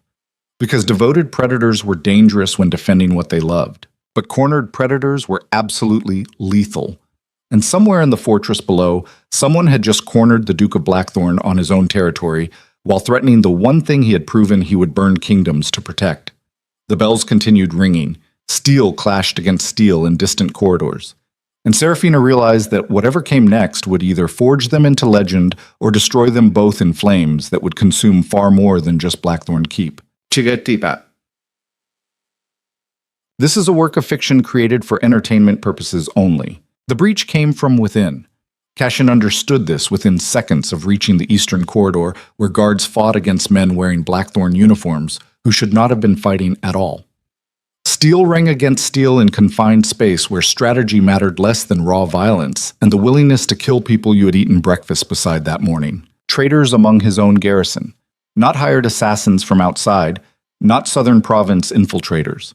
His own men, turned against him through promises or threats or whatever currency bought loyalty from those who had sworn oaths and worn his colors and stood watch over walls they were now helping enemies breach. The realization hit harder than any blade could have, because Cassian had spent 15 years building Blackthorn into a fortress where loyalty was absolute and betrayal was impossible, had implemented systems and protocols and ruthless consequences designed specifically to prevent exactly this scenario, had believed that fear and competence were sufficient foundation for trust. He had been catastrophically wrong. A guard lunged at him from the left. Thomas's brother, a man named Marcus, who had served House Draven for 8 years without incident, and Cassian barely deflected the blade in time. No hesitation in Marcus's eyes. No regret. Just focused determination to kill the Duke who had failed to prevent his siblings' murder and was now being held accountable through violence. Cassian's response was instinctive and brutal. He drove his blade through Marcus's guard, felt steel punch through leather and flesh, watched comprehension and then nothing flicker across features that went slack as life departed. The body fell. Cassian kept moving. Because grief was a luxury afforded to men who survived, and right now survival required reaching Seraphina before whoever orchestrated this reached her first. The corridor opened into the grand staircase where more fighting spilled across marble steps slick with blood. Loyalist guards battled traitors who outnumbered them significantly, suggesting this conspiracy had been growing quietly for weeks, while Cassian focused on external threats and missed the rot spreading inside his own fortress. He took the stairs 3 at a time, blade in hand, shouting orders to guards who could hear him over the chaos. Secure the southern tower. Lock down all entrances to the private chambers. Get every loyal man to... Explosion. The eastern wall detonated inward with force that turned stone into shrapnel and threw Cassian sideways into the railing. His ears rang, vision blurred. Taste of copper flooded his mouth where he had bitten his tongue on impact. Through the smoke and dust, figures moved with military precision. Not Blackthorn guards. Not nobles playing at rebellion.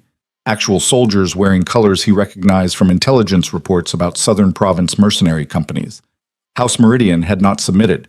They had stalled for time while positioning forces to strike when Blackthorn was divided by internal betrayal. The economic war Cassian had threatened was now actual warfare, and it was happening inside his fortress while the woman he had sworn to protect sat in chambers that suddenly felt impossibly far away. He forced himself upright despite ribs that screamed protest. Blood ran down his face from a cut above his eye that he did not remember receiving. His left arm hung wrong, possibly dislocated, definitely compromised. None of it mattered, because devoted predators did not stop when injured. They fought harder. Meaner.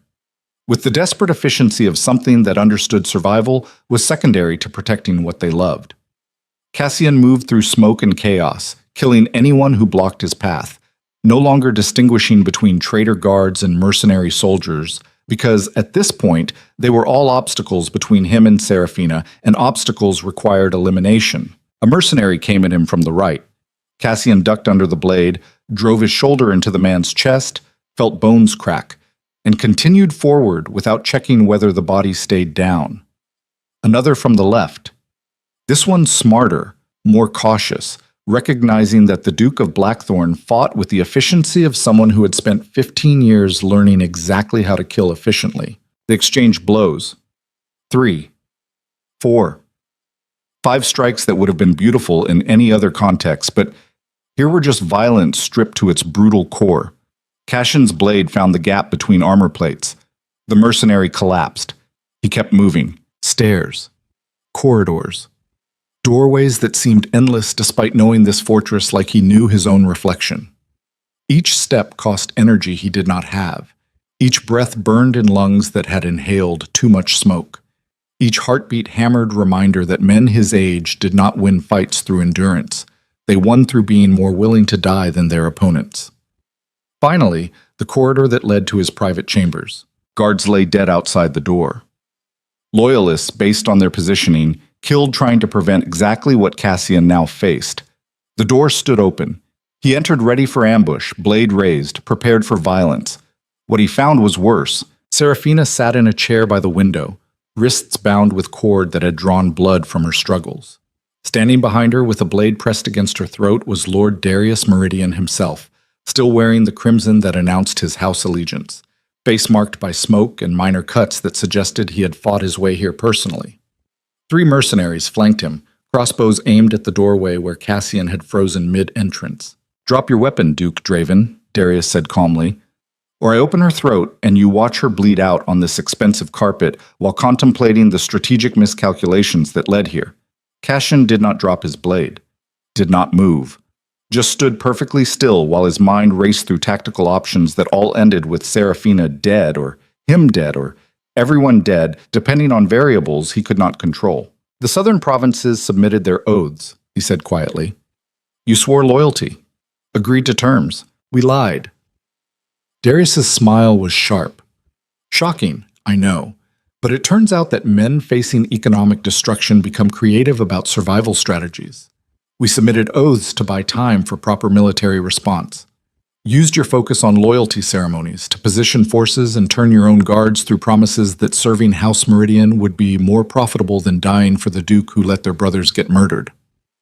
"Marcus." Cassian's voice was flat. "You turned him." Among others. Darius pressed the blade fractionally harder against Seraphina's throat. "Grief makes men susceptible to persuasion. Loss makes them angry. And angry men will betray anything if you promise them the vengeance their duke failed to provide." The accusation landed because it was accurate. Cassian had failed to prevent Thomas's death, had been so focused on external conspiracy that he missed the pain spreading through his own garrison. Had assumed fear and competence were sufficient, when what men actually needed was the belief that their duke gave a damn whether they lived or died beyond their utility as soldiers. He had governed like his father, and his father had died choking on poison administered by someone close enough to touch him. The pattern was repeating with precision that would have been poetic if it were not so devastating. "I will give you one opportunity," Darius continued. "Stand down. Order your remaining guards to surrender. Allow the southern provinces to assume governance of the northern territories through transitional leadership that does not include yourself. Do this, and Lady Vale lives. She will be escorted safely to neutral territory and released without harm." Cassian's laugh was bitter. "You expect me to believe you would honor that agreement after demonstrating that oaths mean nothing when survival requires betrayal?" "No," Darius admitted. "But I expect you to make the choice anyway because the alternative is watching her die. You have spent weeks proving that she matters more to you than power, more than strategy, more than every ruthless calculation that built your reputation. Now prove it means more than your life." The silence stretched. Seraphina's eyes met Cassian's across the space between them. She was terrified. He could see that in the tension around her jaw, the rapid pulse visible at her throat, the way her hands had clenched despite the bindings cutting into her wrists.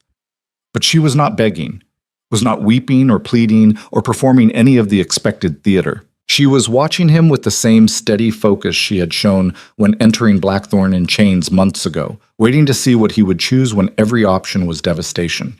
Cassian understood in that moment what real power actually meant. It was not the capacity to destroy enemies or force submission or maintain order through brutality.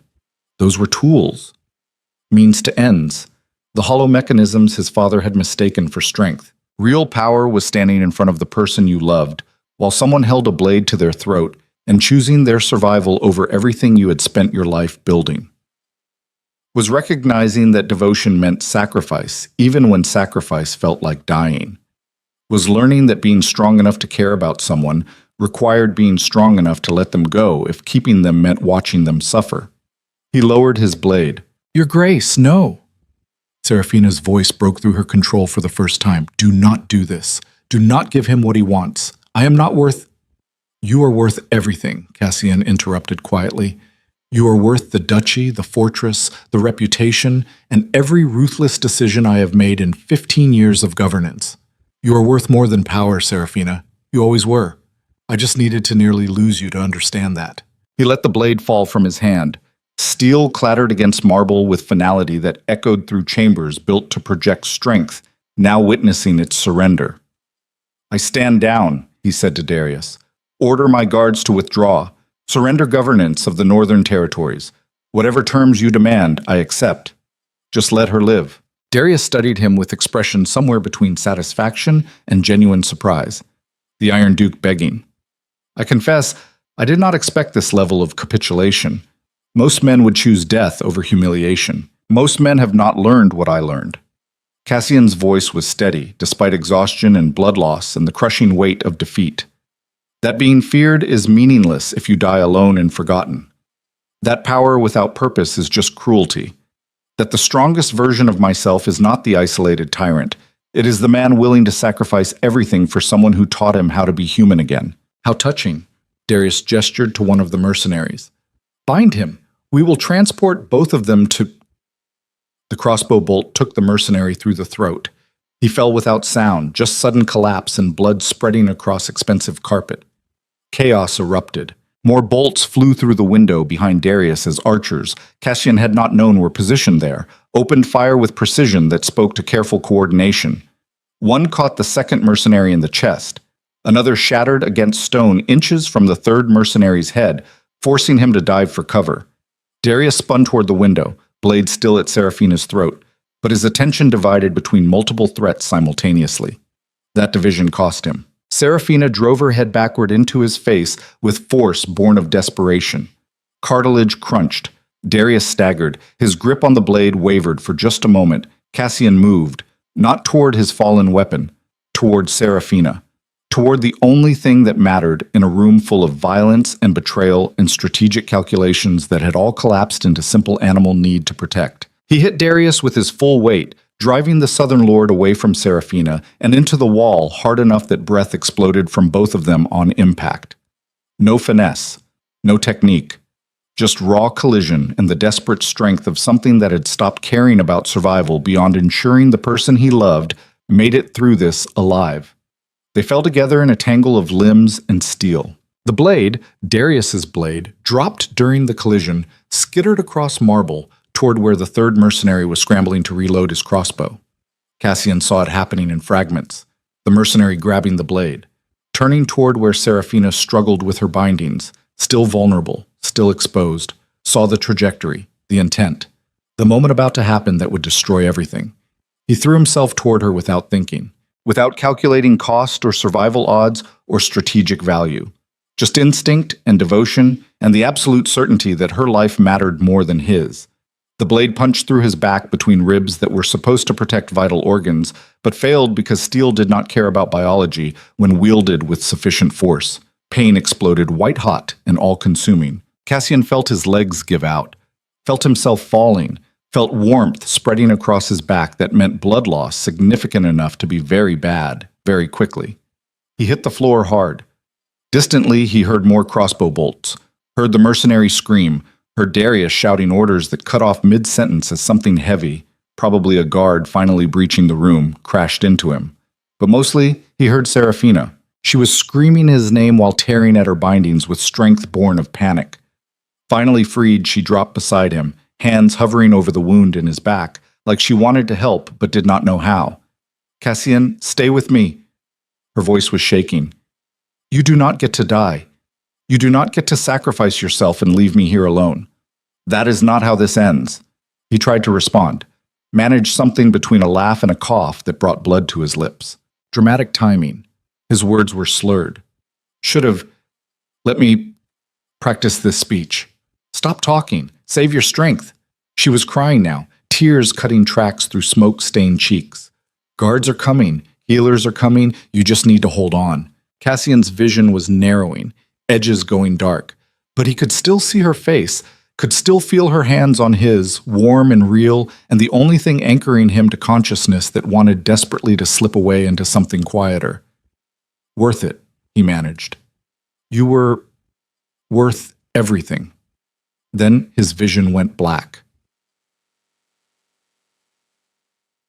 Consciousness returned in fragments, pain first, sharp and absolute, centered in his back, but radiating outward until his entire body felt like it had been reconstructed from broken pieces that did not quite fit together anymore. Then sound. Voices speaking in low tones, footsteps on stone, the crackle of fire in a hearth. Then light. Dim and orange, filtered through eyelids that felt impossibly heavy. Finally, awareness that he was lying in a bed that felt familiar, that smelled like his chambers. That meant somehow, impossibly, he had survived long enough to be transported here instead of dying on that blood-soaked carpet. He forced his eyes open. Serafina sat beside the bed in a chair pulled close enough that she could hold his hand, which she was currently doing while staring at his face with the focused intensity of someone who had been watching for signs of consciousness with desperate attention. Their eyes met. Her expression crumbled immediately. She pressed his hand against her face, shoulders shaking with sobs she had clearly been suppressing for however long he had been unconscious. "You are awake." Her voice was wrecked. Raw. "You are actually awake. The healer said you might not, that the blade had damaged, that infection could—" "How long?" Cassian's voice was barely functional. Throat felt like he had swallowed glass. 3 days. She set his hand down carefully, reaching for water that she helped him drink in slow sips. 3 days of fever and delirium, and moments where I thought you were going to die, despite everything the healers tried. Darius? Dead. One of your archers put a bolt through his eye during the chaos. The remaining mercenaries were captured or killed. House Meridian is being dismantled as we speak. Territories seized, leadership arrested, assets frozen. The conspiracy collapsed once word spread that you nearly died protecting me. She paused. The guards who betrayed you were given choice between execution or exile with nothing but what they could carry. Most chose exile. A few chose execution rather than live with the shame of having turned traitor. Marcus's family was compensated for his loss and given lands in the southern territories as reparation for your failure to protect Thomas. Good. Cassian tried to sit up, failed immediately as pain tore through his back. That is appropriate response. Stop moving. Serafina pressed him back down with surprising strength. The blade damaged muscle and came within inches of your spine. The healer said you will recover, but only if you actually rest instead of trying to govern from a bed. You should not be leaving for weeks. Cannot rest. The duchy is being managed by ministers who are terrified of disappointing you and a woman who spent 3 days making decisions in your name because someone had to keep Blackthorn functioning while you were unconscious. Serafina's expression was fierce. So, yes, I governed. I made choices. I issued orders. I did everything you would have done because the alternative was watching everything you built collapse while you fought to survive. The admission landed with weight Cassian could not immediately process. Because Serafina had not just survived the assault, she had stepped into the power vacuum his injury created and held the duchy together through sheer force of will and whatever authority people were willing to grant the woman the Duke had nearly died protecting. You governed, he repeated slowly. The duchy accepted your authority. They did not have much choice. Your formal declaration at the Winter Ball made me your recognized consort in everything but official ceremony. When you fell, that authority transferred automatically. Some ministers objected initially until I reminded them that questioning my legitimacy meant questioning your judgment, and given that you had just taken a blade meant for me, perhaps they should reconsider their priorities. Her smile was sharp. They reconsidered quickly. Cassian stared at her with something between awe and exhaustion. You managed Blackthorn during a crisis, made strategic decisions, held the duchy together while I was incapacitated. I did what was necessary, just like you taught me. No.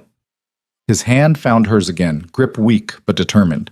What I taught you was ruthlessness and fear. You did something better. You led through competence and the demonstrated willingness to make hard choices. That is not my teaching, Serafina. That is who you are. The words hung between them. Then Serafina leaned forward carefully, mindful of his injuries, and kissed him with the gentleness of someone handling something precious that had nearly been lost. You are not allowed to sacrifice yourself again, she whispered against his lips. You are not allowed to throw yourself in front of blades or make dramatic speeches about how I matter more than your life. We survive together or not at all. Do you understand? Cassian's laugh hurt his ribs. That is not how devotion works. Then we rewrite the rules. Her expression was fierce. Because I refuse to lose you after everything we survived to get here. I refuse to rule alone. I refuse to become the isolated tyrant you were before I arrived. So you will recover, and you will learn to share power instead of hoarding it, and you will accept that protecting me does not require dying for me. And if I cannot accept that, then I will govern this duchy myself and make you so irrelevant through sheer competence that you have no choice but to participate or watch everything you built function better without you. The threat should not have been attractive. Somehow, it was. Because Serafina was not threatening to leave or retreat or hide behind his protection. She was threatening to become so powerful that he would have to meet her as equal or be left behind. And equals, Cassian was learning, were far more interesting than subjects. Recovery took weeks. Cassian spent them in chambers that became both prison and sanctuary, forced to govern through delegation and trust in ways that made him deeply uncomfortable, but proved surprisingly effective. Ministers reported directly to both him and Serafina, creating a dual authority structure that the duchy adapted to faster than anyone expected. Decisions that would have required his personal review were now handled collaboratively, with Serafina providing perspectives he would not have considered, and occasionally overruling his suggestions when her strategic analysis proved superior. It should have felt like losing control. Instead, it felt like finally having someone trustworthy enough to share the crushing weight of governance that had defined his entire adult life. House Meridian's territories were redistributed to houses that had demonstrated loyalty during the crisis. Trade agreements were renegotiated with terms that favored northern interests while providing sufficient profit to southern provinces that rebellion no longer seemed economically rational. The mountain passes through House Corwin's lands remained closed to military traffic but open to commercial trade under strict oversight. The kingdom stabilized, not through fear or threats or brutal suppression of dissent, through strategic incentives that made cooperation more profitable than conflict and demonstrated consequences severe enough that testing boundaries became obviously stupid. 6 weeks after taking the blade, Cassian was finally cleared by healers to leave his chambers for something other than brief walks under supervision. He descended to the Great Hall during a routine council session, entering without announcement, and watched the assembled ministers scramble to their feet with expressions ranging from relief to thinly veiled panic. Serafina sat at the head of the table in a chair that was technically his, but that she had clearly been using during his absence. She did not move, did not yield the position, just looked at him with raised eyebrow that communicated exactly how much authority she had claimed during his recovery, and how little interest she had in surrendering it. "Your Grace," Minister Aldrich stammered, "we did not expect you today. Lady Vale has been managing affairs admirably in your absence. But of course, now that you have recovered—" "Now that I have recovered," Cassian interrupted, moving to stand beside Serafina's chair rather than displacing her from it, "I expect affairs to continue exactly as they have been. Lady Serafina has proven herself more than capable of governance. She will retain full authority as co-regent of the Northern Territories with decision-making power equal to my own." The silence was profound. "Your Grace," another minister ventured carefully, "are you certain? Joint governance is highly irregular. There are protocols, traditions, legal precedents that there are no precedents for what we are building here." Cassian's voice was firm. "Lady Serafina is not a placeholder awaiting my recovery. She is my partner in governance, my equal in authority, and anyone who questions her decisions questions mine. Am I clear?" "Crystal clear, Your Grace." "Good. Then I suggest we proceed with today's agenda. I am told there are trade disputes requiring resolution and infrastructure projects awaiting approval. Let us address them efficiently so I can return to recovering without worrying that incompetence will undo everything we have accomplished." The meeting continued with Cassian and Serafina managing discussions collaboratively, their dynamic already established through weeks of necessity now formalized through public declaration. Later, alone in his study while evening sun painted the cliffs orange and gold, Serafina found him staring out at the kingdom he had nearly lost and the fortress he had nearly died defending. "Regretting your dramatic announcement?" she asked, moving to stand beside him. "No." His hand found hers automatically, regretting that it took nearly dying to realize that sharing power does not mean losing it, that having someone capable beside me is strength, not weakness, that everything my father taught me about isolation being protection was wrong. He turned to face her fully. "You saved me, Serafina, not just during the assault, You saved me from becoming the kind of ruler who dies alone and unmourned because he spent his life ensuring no one could get close enough to hurt him. You taught me that vulnerability is not the same as weakness, that caring about someone does not make you controllable. It makes you human. And human rulers who share power with capable partners are far more dangerous than isolated tyrants ever could be. Because we have something to lose, she finished quietly. Something worth protecting. Something that makes us fight harder instead of simply calculating acceptable casualties. Exactly. The silence between them was comfortable, settled, the kind that came from two people who had survived enough chaos together that stillness felt earned rather than fragile. So what happens now? Serafina asked. We govern jointly, rebuild what the conspiracy damaged, prove that the Northern Territories can function under leadership that values competence over cruelty. And we do it together because the alternative is returning to the isolated existence I had before you. And I have learned that particular lesson thoroughly enough not to repeat it. He pulled her closer. We also formalize what has already become obvious to everyone. I want to marry you, Serafina, not for political advantage, not to legitimize your authority, not for any strategic reason beyond the fact that I love you and have proven through blood and near death that you matter more to me than power, reputation, or every ruthless calculation that says caring makes you weak. The proposal was characteristically blunt. No pretty speeches, no romantic gestures, just honest declaration of intent from a man who had learned that sincerity mattered more than performance. Serafina's smile was radiant despite the tears gathering in her eyes. Yes, obviously yes, though I reserve the right to overrule your terrible governance decisions and remind you when your ruthless instincts need tempering with actual human consideration. I would expect nothing less. Good. Because I did not survive conspiracies and assassination attempts, and 3 days of watching you nearly die just to become a decorative consort who smiles and stays silent. I am keeping my authority, my voice, and my demonstrated capacity to govern this duchy as effectively as you do. You will make a terrifying duchess. That is the idea. He kissed her then, surrounded by maps of territories they would govern together and documents representing decisions they would make collaboratively, and the understanding that devotion did not require sacrifice. It required partnership, required recognizing that strength came from having someone capable beside you, rather than forcing everyone into positions below you. Required learning that the most powerful version of himself was not the isolated tyrant his father had tried to create. It was the man who learned to share power with someone he loved and trusted enough to build something better than fear-based governance could ever achieve.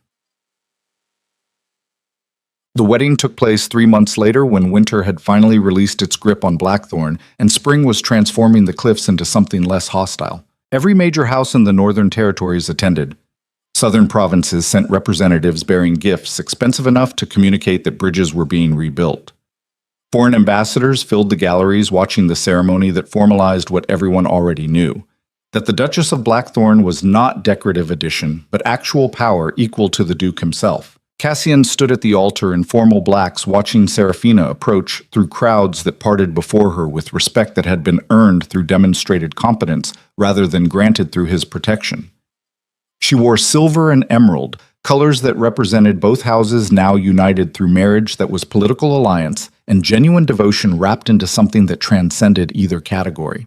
When she reached the altar, she looked at him with that same steady focus she had shown when entering Blackthorn in chains, waiting to see what he would choose. This time, he was choosing partnership. The ceremony was brief.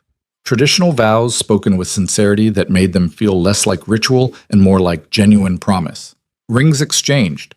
Pronouncement made that bound them legally in ways that matched what had already been true emotionally for months. Then Cassian kissed his wife, while the assembled nobility applauded and pretended they had always supported this outcome rather than spending considerable energy trying to prevent it. The reception lasted hours, food and wine and music that transformed the Great Hall into something celebratory rather than threatening. Nobles approached offering congratulations that ranged from sincere to strategically obligatory. Ministers presented proposals for joint approval, demonstrating that the new governance structure had already become normalized. And through it all, Cassian and Serafina moved as unit, making decisions collaboratively, presenting unified front that communicated exactly what the Northern Territories could expect going forward. shared power, joint governance, leadership that valued competence and strategic thinking over arbitrary cruelty. It was revolutionary in its mundane execution. Later, when the celebration had wound down and guests had departed and Blackthorn had returned to its usual nocturnal operations, Cassian and Seraphina stood together on the balcony overlooking cliffs where storms gathered but had not yet broken. "We did it," she said quietly. "Survived the conspiracies. Reformed the governance structure. Proved that the Iron Duke could learn to share power without losing his edge. We proved something better." Cassian's arm wrapped around her waist. "We proved that devoted predators fighting together are significantly more dangerous than isolated tyrants ever could be.